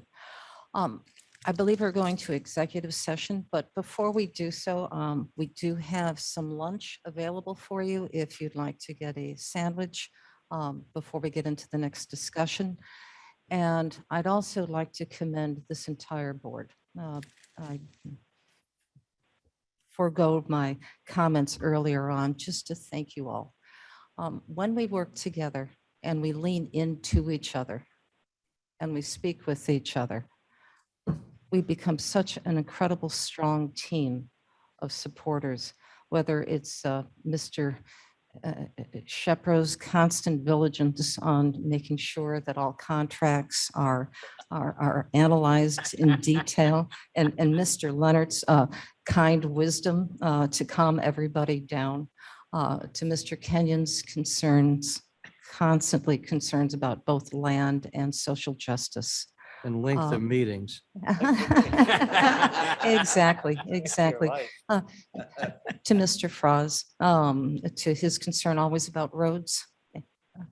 Yeah, true, and about people as well. And of course, Ms. Bates about the environment, and Mr. Leonard. And thank you for Mr. Leonard's always wise advice to me, to the point and very upfront, and to all of you. And I can continue on, Mr. Ford, for your concern about jobs and people working, and how and making sure that people with developmental disabilities have an opportunity to seat at the table always. I just want to say thank you to your passion, to your concerns, and it's been now 1 year for some of us newly elected individuals here. And it has been an extremely brilliant year, hardworking year. And you can hear my voice. I think you beat me up a little bit the last couple of days, but I'm still standing and proud to be so. And very proud and happy and honored to lead you all in the next year's discussion. And it's going to be one heck of a year. It is going to be one heck of a year. So with that, I think we need to take a break and go into executive session. Is that correct? Yes, to discuss pending litigation. To discuss pending litigation. So Comes clerk, move. would you- Comes moves, second. Comes moves, comes moves. Please call the roll. Guess we're gonna. And Martin seconded, I believe. Okay. Ellen. Alan, I. Bates. Berman. Berman, yes. Brown. Yes. Davis. Davis, yes. Ford. Raz. Yes. Comes. Comes, yes. Iqbal. Iqbal, yes. Kenyon. Yes. Caius. Copey. Yes. Leonard. Leonard, yes. Lewis. Lewis, yes. Martin. Martin, yes. Molina. Molina, yes. Sanchez. Sanchez, yes. Shepro. Capro, yes. Silva. Silva, yes.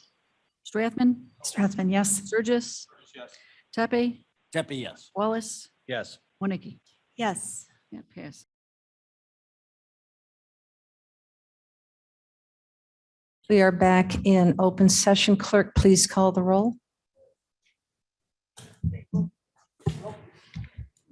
Call for open session. Alan, are you present? Bates. Present. Berman. Berman's here. Brown. Down here. Davis. Davis here. Ford. Raz. It's gone. Gums. Comes here. Iqbal.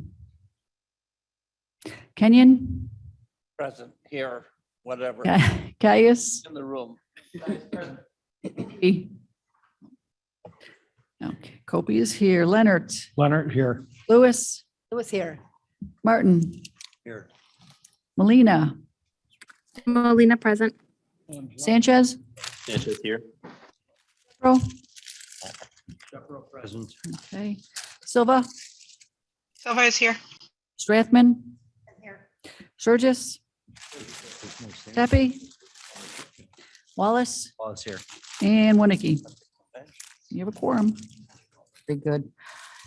Now, may I please have a motion and a second to approve the settlement of claim number MAP 2019-01?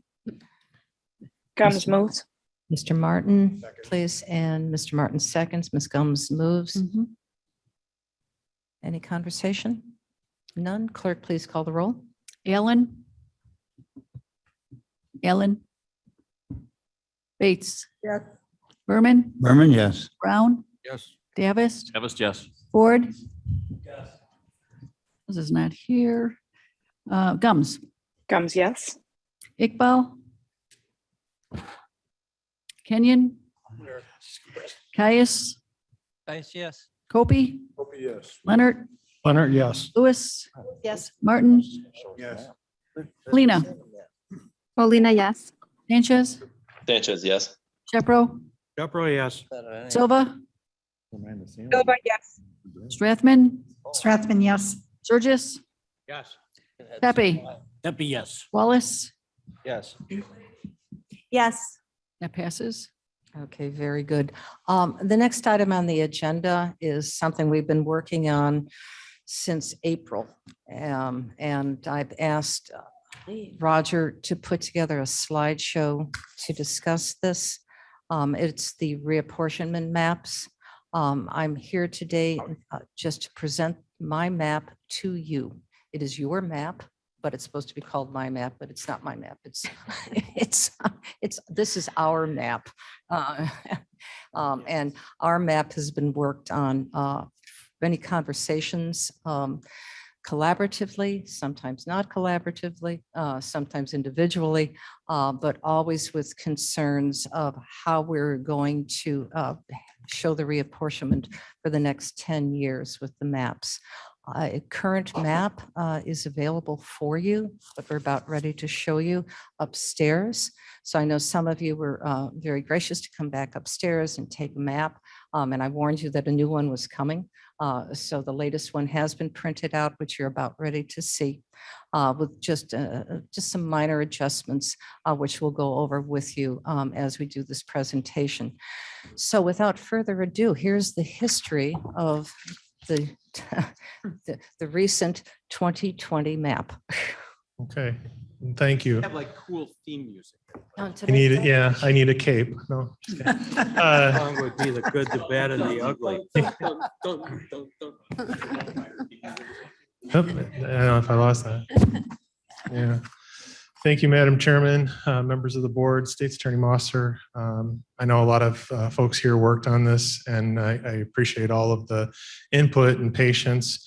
I'd like to especially thank Michelle Neerman. She has worked with us lots of evening phone calls and weekends and things trying to get answers to questions. So I think we have a slide with some thank yous as well. I'm going to try to go through some of this a little bit faster than others, because some of this is just representative history, but these are some of the names, oops, I'm flipping through a little too fast, of people that have participated and helped us through this process. Obviously, the board members have participated in the task force and as the board members, but we, like I said, Jamie Mosser helped us from the State's Attorney's Office with the early explanation of what we needed to do legally, with Michelle Neerman's assistance throughout the process.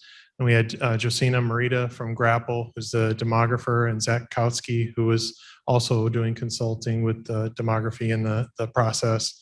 Phil Lutkehans, who's the attorney, special counsel to the civil division. Jane Talish and Karen Hames from the county board office been helping us. GIS, I can't say enough about our GIS crew, Tom Nikoski, Nick Kruger, tirelessly working on this. And then Franklin Ramirez was a person that we brought in to help with the town hall. So that's the thank you part. So we're going to get into discussing what is the county board 24 single member district map and the process of what has transpired. So we started back in April with this, and that actually started with State's Attorney Jamie Mosser and Civil Division presenting the process for the reapportionment. So they did a slideshow. It's still out there on the website for April 22nd as a meeting. There's a full presentation of what's required. We began by looking at the population in 2000 and 2010 and the respective maps. You can see we took a pretty sizable jump between 2000 and 2010. We changed by over 100,000 people. That was not the case between 2010 and 2020. We only changed by about 1,000 people. We also, one other thing real quick, between 2000 and 2010, we went from 26 districts to 24. I think that's important to note. It changed the geography and the shapes of the districts considerably. So as you go into this process, in early part of the process, we found out that the census data was delayed. We're not going to get it in March. We're going to get it in August, which changes a lot of the rules, changes a lot of the deadlines. May 4th, there was a special county board meeting, and there was consensus that we could go ahead and start planning around the American Community Survey data, which represents a rolling survey 2015 to 2019 and population estimates. That survey data had the population of the county pinned at about 532,000 people. The census showed us that we only had about 516,000. So it was about 16,000 difference. The board early on, Ordinance 21-230 was passed. It agreed and established that you'd have a 24 single member districts. And then you also approved of a resolution 21-231, which was to have the town hall meetings. Now the town hall meetings were for public input. They were basically prior to the development of the maps. It's what are you looking for? What are you interested in the maps? So we started with the American Community Survey data, and we were populating it into the existing maps. So this is a 2010, 2011 drafted map that has the actual 2015 to 2019 ACS data. So at this point, we still had estimates, and we were looking at a starting point with 532,000 people from the ACS estimates, 24 districts, current districts. From there, we started looking at all of these different types of map sources and different data. So how do you go about looking at the mapping and redistricting without having the census? What all are you looking at? We looked at the old maps. We looked at the MALDEF, which is a Mexican American Legal Defense and Education Fund. I think I got that right. They had a map that showed Hispanic voter like heat map. We also looked at census ACS data for 2015 to 2019, comparing district maps from the north, northeast, northwest, southeast, going through and just seeing what that data looks like in the current districts to see how significant the changes would be. So this is the 2011 map. This is where you're at right now as far as the district boundaries go. So we're kind of growing out of that with what does the ACS data show us. When you look at it back in 2011 with the data, this is what the data in 2011 when the map was drawn showed. And what I highlighted in yellow are the districts that have the majority of the population is Hispanic. So it's not that they have a VRA district, they're not at 63% Hispanic, but you'll see District 1 at the time of creation was 81%, District 3 was 74%, and then you have some that go down all the way down to 45. So that was the Hispanic population in the districts at the time that this was created in 2011. This is again the MALDEF, and it's just showing you kind of the heat map, which we just use this as a point of reference. They had indicated that at the time, I think we could have additional VRA districts if we did the additional map work. And I believe at that time, the map was approved as you saw the districts. I think we had 4 or 5 specifically, 6. Yeah. So this would be what they considered to be the demographics of the districts using the estimates from ACS. So we're looking at the 2011 map using 2015 to 2019 ACS data. And again, you're going to see the estimate for District 1 and District 3 pop out at 84 and 76%. Another District 24 at 70%.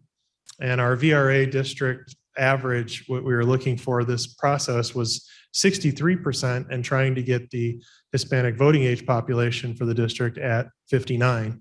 So that was kind of our watermark where we were looking for. The bottom 3 districts are unique because in the current district structure, the District 9, 15, and 18 are overpopulation by, District 9 is almost 9,000 people over.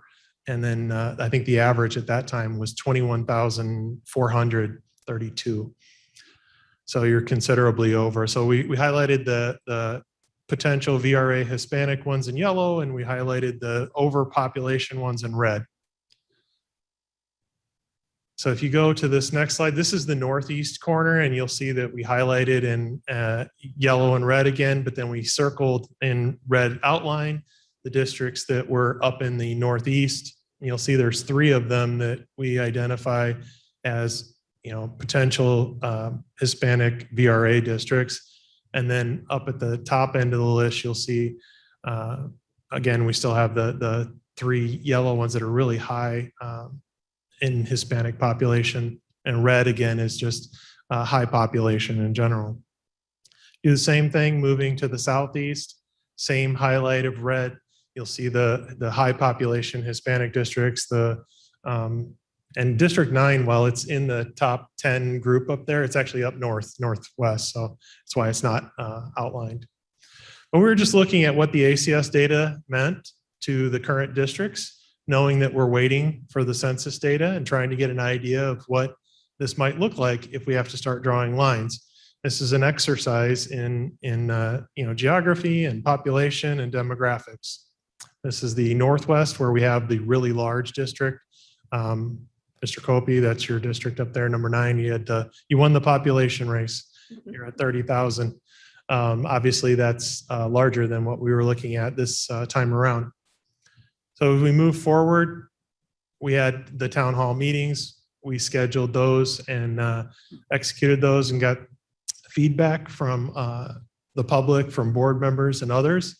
We had some takeaways. A lot of the focus from the town hall meetings was around preserving communities and villages and municipalities. Western Kane County representation was mentioned at one meeting, that there's no county board member that lives west of 47. So I think they felt like that, was a concern. I live west of 47, so the other question we got was, why not wait for the census data? And then, what's the process? And I think one of the things that we learned from that was that the census data and the legal part of it needed some remedy. It needed some legislation or something to address the concern that the census dates weren't going to be met. We continued to draft 3 versions of a map with our demographers, version 1, 2, and 3, which was presented to the task force. I believe everybody here has seen these. There was some preference for version 2 in the middle, but this was really a rough draft early on ACS data. This was the numbers. And what I can tell you from this is that we were trying to get the population to balance on a deviation of 1 to 2% deviation. 1% would be ideal. So 1% above or 1% below the average. And then the VRA, or voting rights districts for Hispanic, we were looking at 63% Hispanic population, and we're looking at the Hispanic voting rights, voting age population would be 58 or 59 is what we're looking for. Again, these were exercises trying to see how the ACS data would look, and hopefully it would fit with the census data. A little bit later, June 17th, Governor Pritzker signed the Senate Bill 825, and we had a new deadlines established from that. So there's a November 17th, we were looking to present the plan. So we're a little bit ahead as far as the new deadline for presenting the plan. New deadline for the reapportionment and board approval was 31st of December. And then the new date for the primary is June 28th. So that changed a lot of the landscape of what we needed to do for this map process.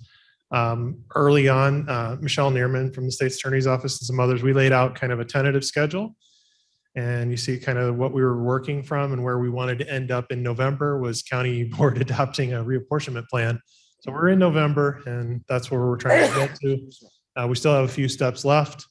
We obviously still have some public hearings to do.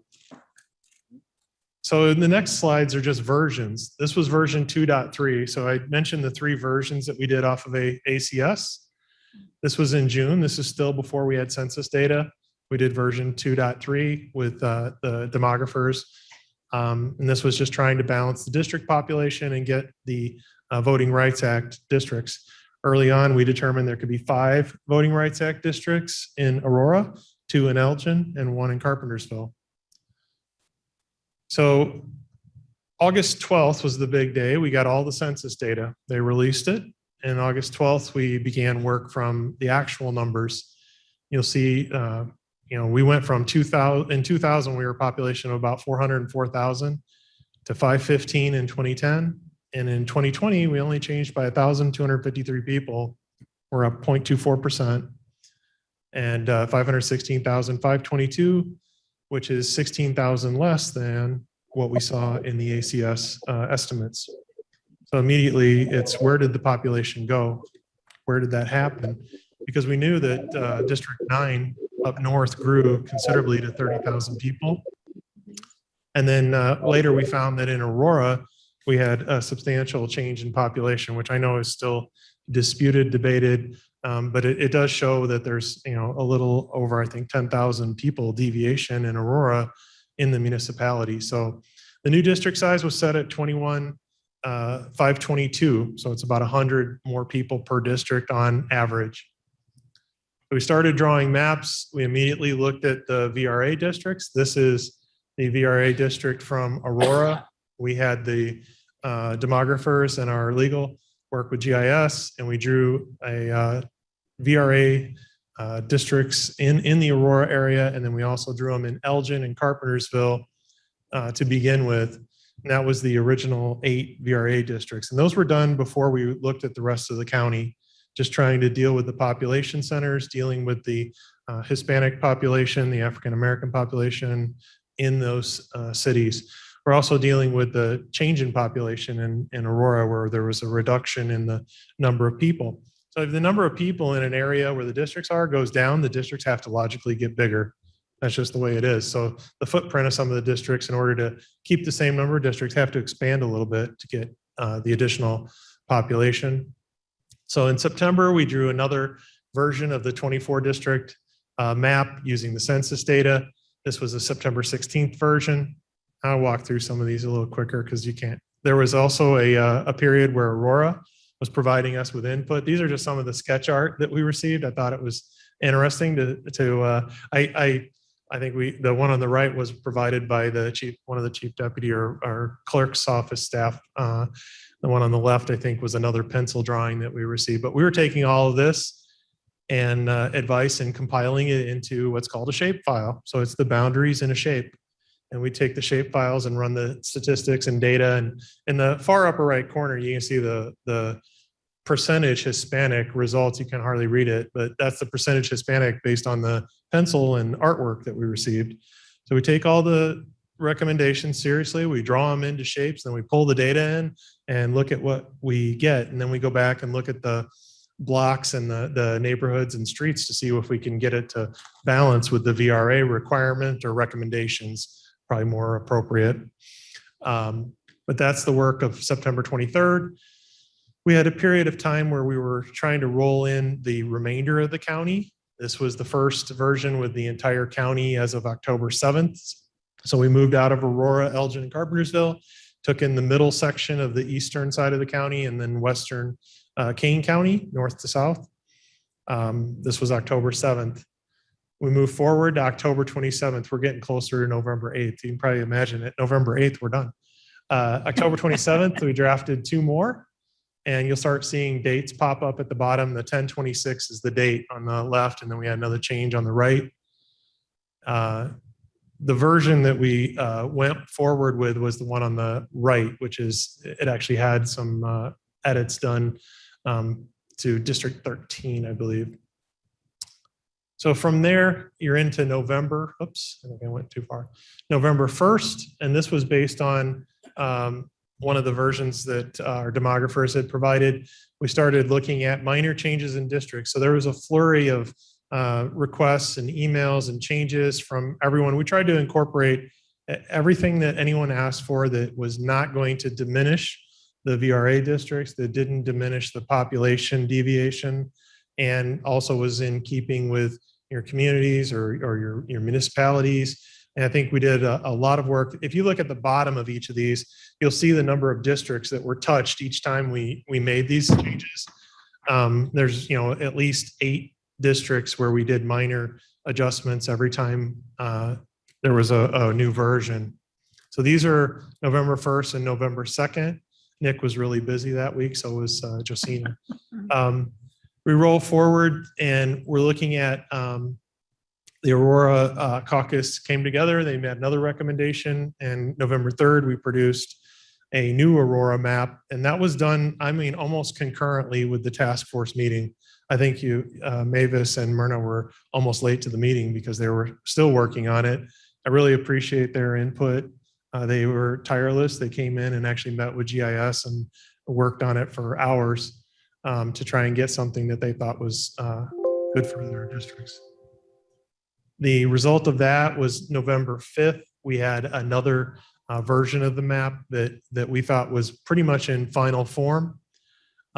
We ran that back to the demographers and to legal and came back with one question, which was about Hispanic population and Hispanic voting age population in one district.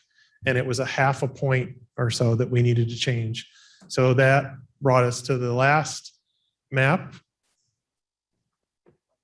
It was, yeah, it was, I think, yeah, a little under 2, maybe 1 point something. But the, so with that last change from the 5th, on the 8th, we had a final version, which is the version you see on the screen. This is the map that we worked with Madam Chairman Corinne Pirog to draft for the presentation of the map to the county board. So this is the map that Madam Chairman is recommending go to the public hearings. This is the presentation of the county map. So from here, what I would say is that we have a draft of the map that's up front. The proposed map is on that. I have the actual population data on some handouts, and I can hand those out. And then I have a 11 by 17 copy. Madam Chair, is that a copy of the map that you had distributed? This one? Do we have an interactive map too, Roger, for this?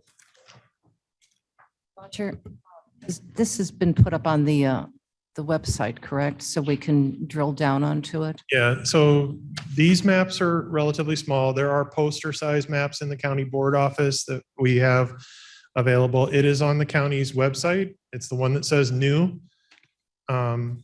We are going to put it into GIS Interactive, so you could potentially just navigate and drill in. We just sent the shape files off to the demographers for one last verification. So we are verifying the population, the Hispanic population, the Hispanic voting age population, and then we'll also be looking to legal counsel to make sure we didn't miss anything. And then we have obviously the schedule for the public hearings, which are coming up. But this is the data from the map, and it shows you the population. Ron?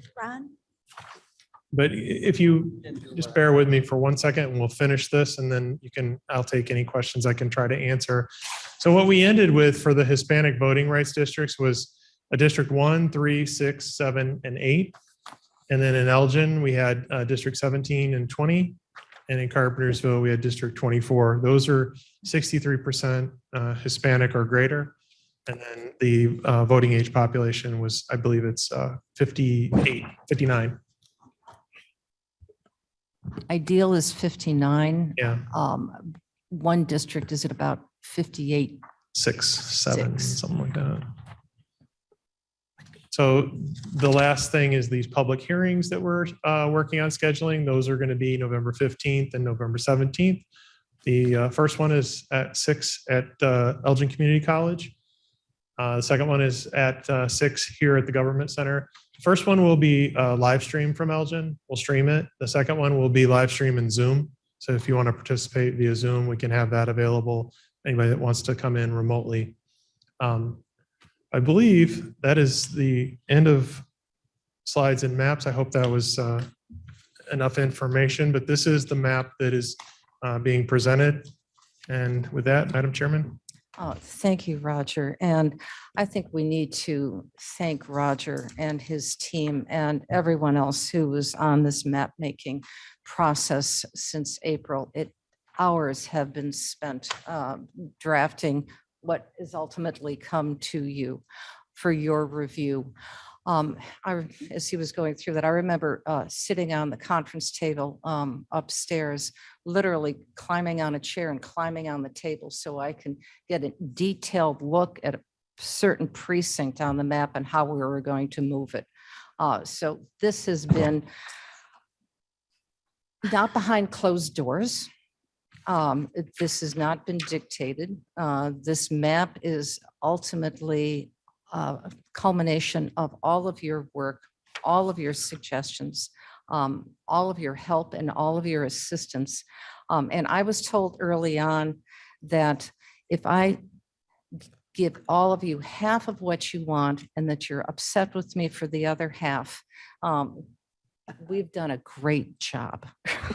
So hopefully when we bring this out to our communities and we have their input, we will listen to what they have to say. We will make comment. We will address any of their concerns. We will take a look at it again to see if there's any tweaks or revisions that need to be made. They will be brought back to you, and if there are substantive changes, of course, to the task force. And then we're looking forward to presenting this map, the county board map, to the county board on November 30th at 9:45 for your approval of your map, because it no longer then becomes the map, it becomes the county board map. 9:45. Okay. So are there any questions on this? Yes, Mr. Shepro.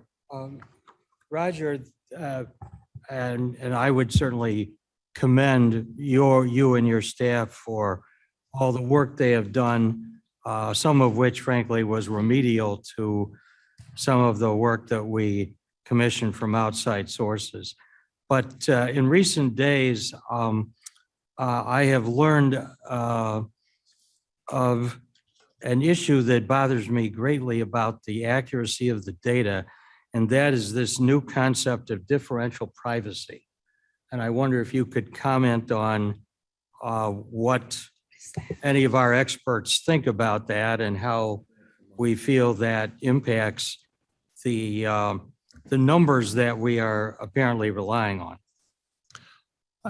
I think that's a legal question, I'll be honest with you, because I'm not sure what we're allowed to use for the census, other than the census data we have available to us, which is a published data set that's been used for decades.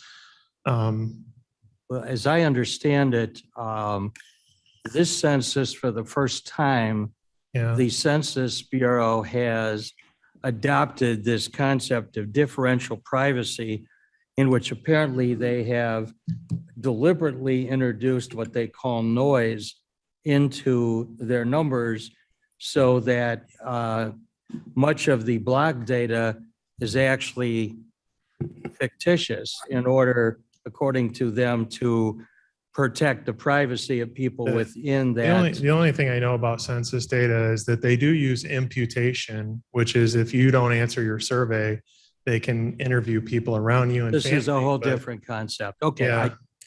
I I guess don't know we'll of have any to other. look into it further. I would offer Phil Lucahan, Special ASA, to answer that question. Thank you. Phil? Yes, Madam Chair and Mr. Shepro. Mr. Shepro is correct that differential privacy has been entered into the equation this year by the Census Bureau, or this term. No one knows exactly what that does, but the reality of it is that that is the only data we have, and by law, that's the data we have to use. So it's much better, as we've seen in the ACS data. I think it may create problems in small block areas, but I don't think we're talking about significant differences, especially because most of the drawing was done at bigger than the block area. And I really don't believe that, given the deviations we're at, which is under 3% on each side, that this is going to have any real significant effect on your map. It's kind of like what we talked about before with the census and the fact that some people may be undercounted, especially Aurora, at least, anecdotally we're hearing that. But the reality of it is that the best data we have is the PL 94-171 data, which is what you used. What is that data? The census. That's the actual data. census from April 1st, 2020. And this data, Phil, this census data is being used to create all maps throughout the United States. Is that correct? Every map that I'm aware of, the congressional map in Illinois, the state legislative map, every map that we are involved with is all using the PL, what we call the PL data, which is the April 1st census data. Okay, very good. Does that answer your question? No. Thank you. Well, thank you I for can your add, honesty. oh, go ahead. Josina, yes, please. I can add the differential privacy, I think is kind of a little bit of what Phil was saying, is that it shifted the data at the block level to provide privacy for individuals who could be identified by the census data at the block level. It was not overall tampered with. It was all adjusted within the higher geographies like census tracts and precincts. We largely tried to draw on the larger geographies.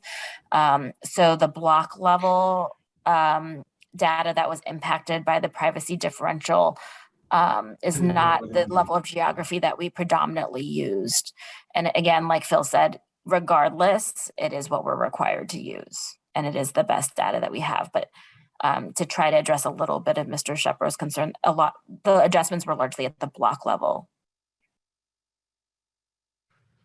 Just a quick response is apparently there's studies done by Harvard University and others that, for example, I think it said in the state of Florida, they have blocks in which there are hundreds of thousands of people, but supposedly no residences, and other large block data that suggests large number of residences, but no population. And it seems as if the smaller down you go in the units you're looking at, the more this concern for the privacy protection. I mean, the Census Bureau itself described that they were introducing random noise, is what they called it, into the data, which apparently is deliberately misleading or designed to obfuscate what's really there. And as I could see it, I know that one of the national county organizations has expressed concern about how this all plays out, particularly because our districts are done at the local level. And the fact that it might average out over the whole state doesn't seem to be relevant. I believe, and I appreciate your comments as always, but we have, and please correct me if I'm wrong, we have no control of that information at this point. We are directed to use the census data. If that census data is found to be, in my opinion, incorrect at a future date, that would be addressed. But to approve the map that we're talking about right now, that has no direct impact upon this decision that is made. That may be a decision that may be made pending discovery at a future date. But right now, we have a map to approve based on the data that has been authorized for us to use. If I may follow up to Mr. Shepherd's last statement, and he is correct that some of this, and I forget what words you used, but it is the noise, I think is what you said, Mr. Shepherd, and it is correct that that's what the Census Bureau has introduced. I have not heard any circumstances where we're talking about hundreds of thousands of people in blocks that no one existed. There is times where within a block, there'll be several people introduced. I don't think we have a circumstance where that affects what's been provided in this map. At least one state, Alabama, and I think another state tried to block the use of the differential privacy data and go back to the old system. And the federal courts have denied the change of that. That fight's been going on since probably I think it was probably last year it started, or The early Alabama case was 2021. last year. And the courts have so far denied anybody from any attempt to stop the use of the differential privacy. So we're kind of stuck with what we're stuck with. And I don't know how, even if I could figure out how to undo it, I don't know how you would. Okay, any other comments? Mr. Copey? This is a mundane question comparatively speaking, but this map that is posted, that is the one that was distributed a couple weeks ago, right? Or No, this is brand new. This is this map. That's correct. Okay. And this map is available upstairs if you'd like to stop by and pick it up. So, Hold on, Mr. Copey. so to my point, that is, I was trying to examine the sequence of maps, and towards the end, the change was almost indetectable. Yes. And I was wondering if you could give me an example of a change from this map, just physically point at the change of this map compared to one that was produced, say, on the, where's my dates? You just want me to show you what a change looks Yeah, like? just show me a change on one of the recent maps compared to this map. Let me see if I can find one that would make sense. If Blair, if you could take down it might be better to do it offline, Mr. Copey, too, if you wanted to take a minute. I see two chunks taken out of number 9. Number 9 Right. out of Tom's. So predominantly in the Aurora area? No. So in Aurora, a good place that I would look where we made one change is right in this little area. It's juts out towards Montgomery, right here. Okay. And there's like a piece of this where it picks up population on both sides of a neighborhood. In order to fix District 3 Hispanic population, as you move forward into the final map,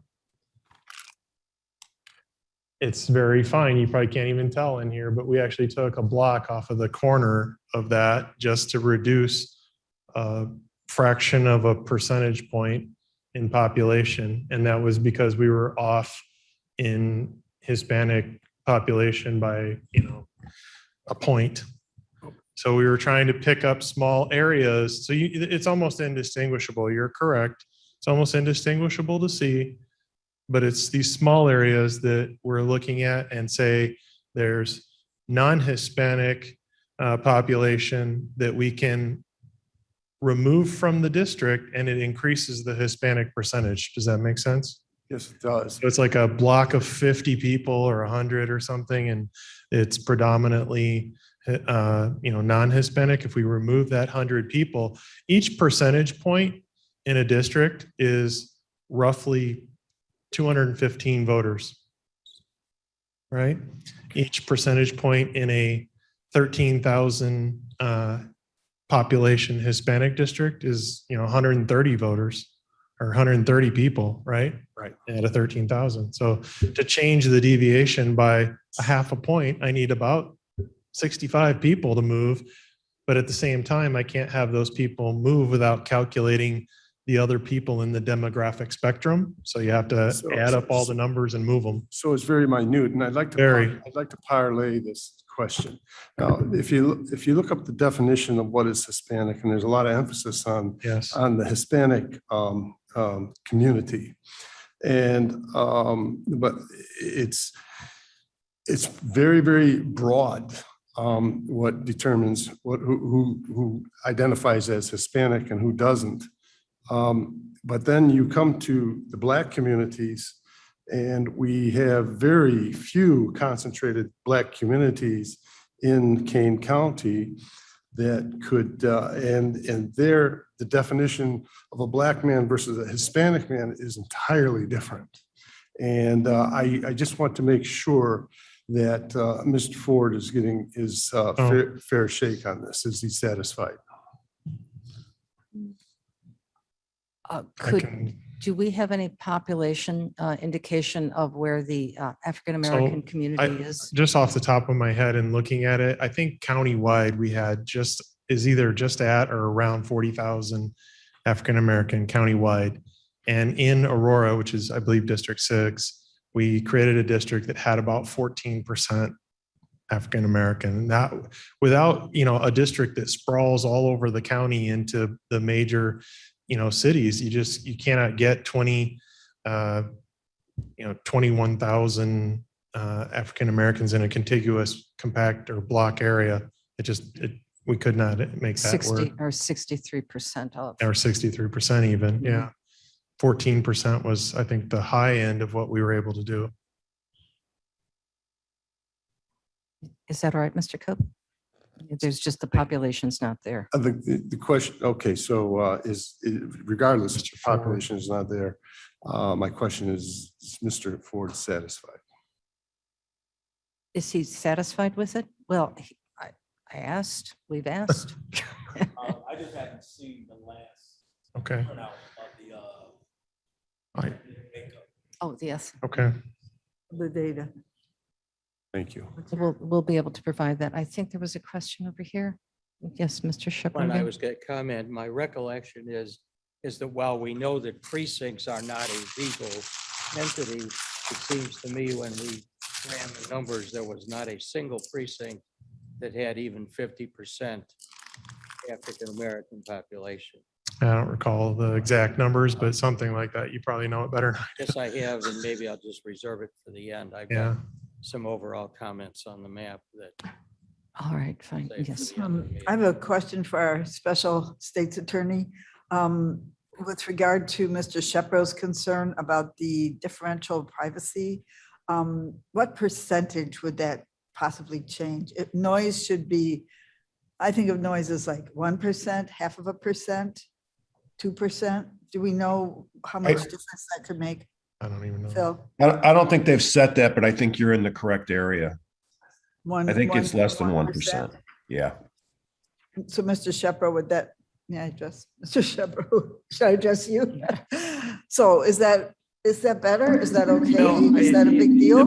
The problem is, as has been identified in some of the university studies, seems to be that because the Census Bureau does not release the actual detail and will not for The raw data. 70 years,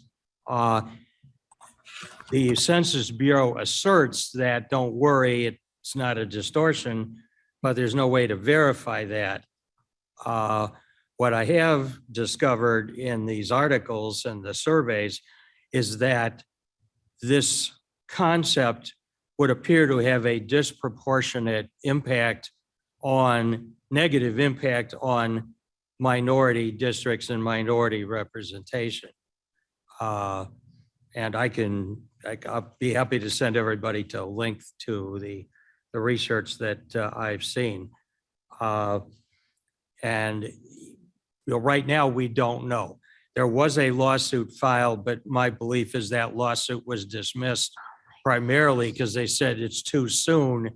You can't show, because they didn't at that point have the final data. So it was speculative. So whether there will be more suits, it might seem to be an invitation to anybody, any municipality or jurisdiction that has a substantial minority population, to question whether I don't know what else to call it other than the manufactured noise has a significant impact or not.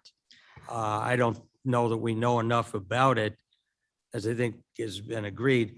This is a brand new concept, so it's something that hasn't been tried before. And it appears that the Census Bureau has been criticized as being a little bit too concerned about these privacy issues, and in the process is sacrificing accuracy.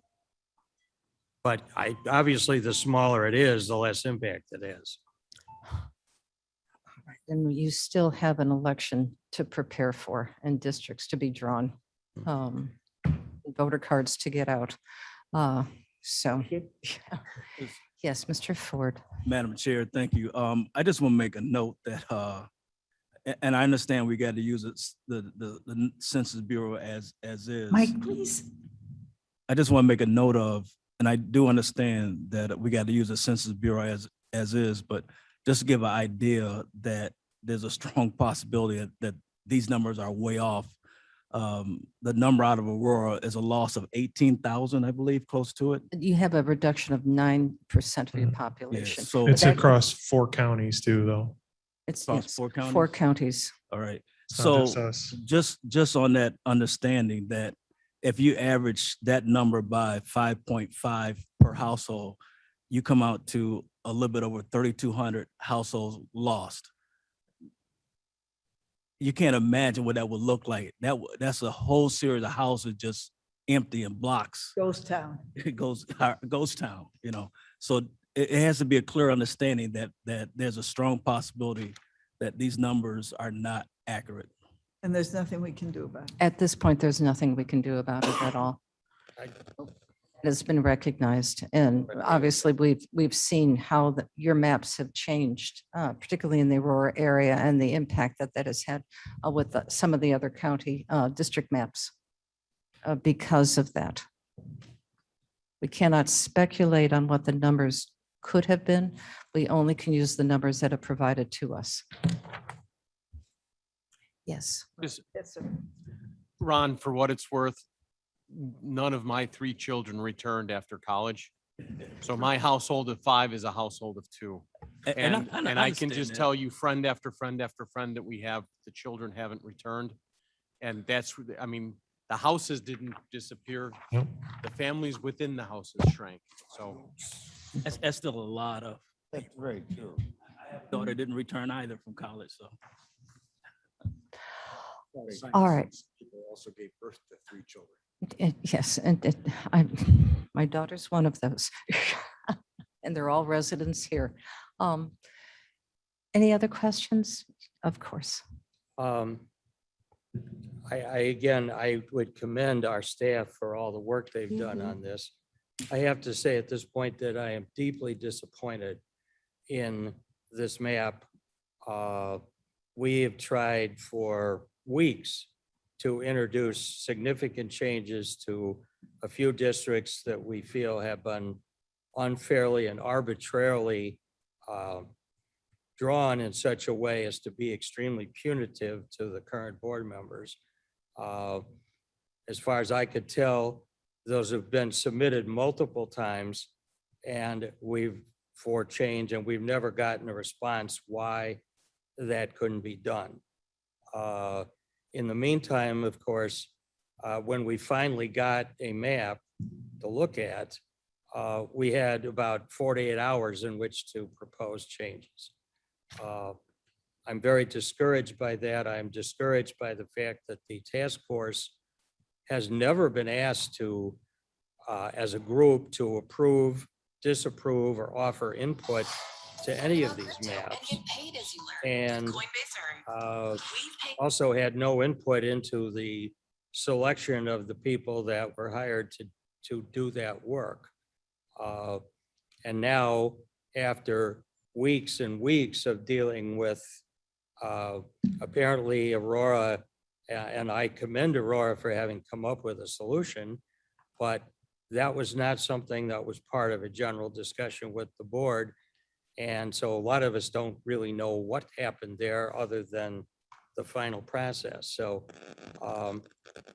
I will be voting against this map and do everything I can to persuade you that you should do likewise, unless we can address these, I think, highly significant omissions. Since we're all sick of talking and being here, I won't elaborate on it, but I will hopefully communicate that to anybody who's interested. It has been, and I think you're all aware, I have no knowledge. We all have big knowledge, but I have no detailed knowledge, nor did I participate in that, nor in a recent conversation with Mr. Fonstock. and nor with Josina Marita, have any concept, an idea of how many Republicans or Democrats are in any of your districts. That number was never used. I would never ask that number. That number was never even discussed. I've said that right along. That is true. If the districts are perceived to have been changed because of demographic changes that have occurred within those districts, those have happened organically and have not been forced. In all honesty, sir, I have heard rumors and I have heard board members tell me anecdotally that there have been swatch changes. I will change you a Republican precinct for a Democratic precinct so that my district is more favorable to me. That has been going back and forth. And I'm, again, not naive. That is not unexpected. But if that was intentional, and you think intentionally, sir, that was done by my office, I have not made that suggestion, and I repeat today that I do not make that suggestion.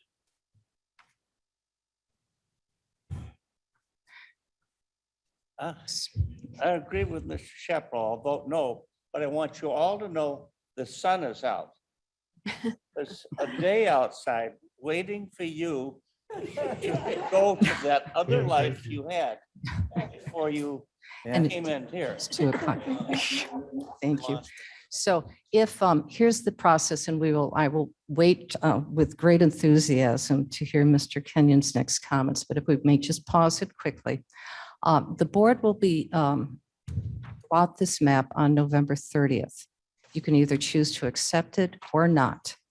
If you choose not to accept it, we will go to the next steps, which will be convening a committee. Now, the Attorney General will be invited if this board cannot come to a consensus in approving a map after December 31st, which is the deadline.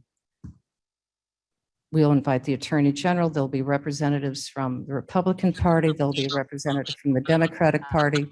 There'll be a representative from the clerk's office and our own state's attorney. They will then draw the map for you. You will relinquish all control of that map. And I volunteered to make sandwiches for that particular meeting.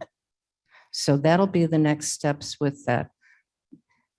So as we move forward with this process, as I mentioned earlier, some of you will be happy, some of you won't be. But we have done every effort we possibly can to make this map as fair as possible to all of you for the next 10 years. And that is guaranteed because that has been the intent, and that's what we have been doing right along. And not all of your desires have been met, but I think all of your needs for the community have been met. And that I truly believe. So with that, I present the map for your consideration. I look forward to seeing you all on either November 15th or 17th. And please, let's go enjoy the sunshine. So, sir. I move we adjourn till November 30th. Hold on just a second. We're good? We do We're have good? another meeting. Good. Council said we move to adjourn until November 30th. 30th. Very good. Yeah. Thank you. Second. Thank you, sir. Second? Okay.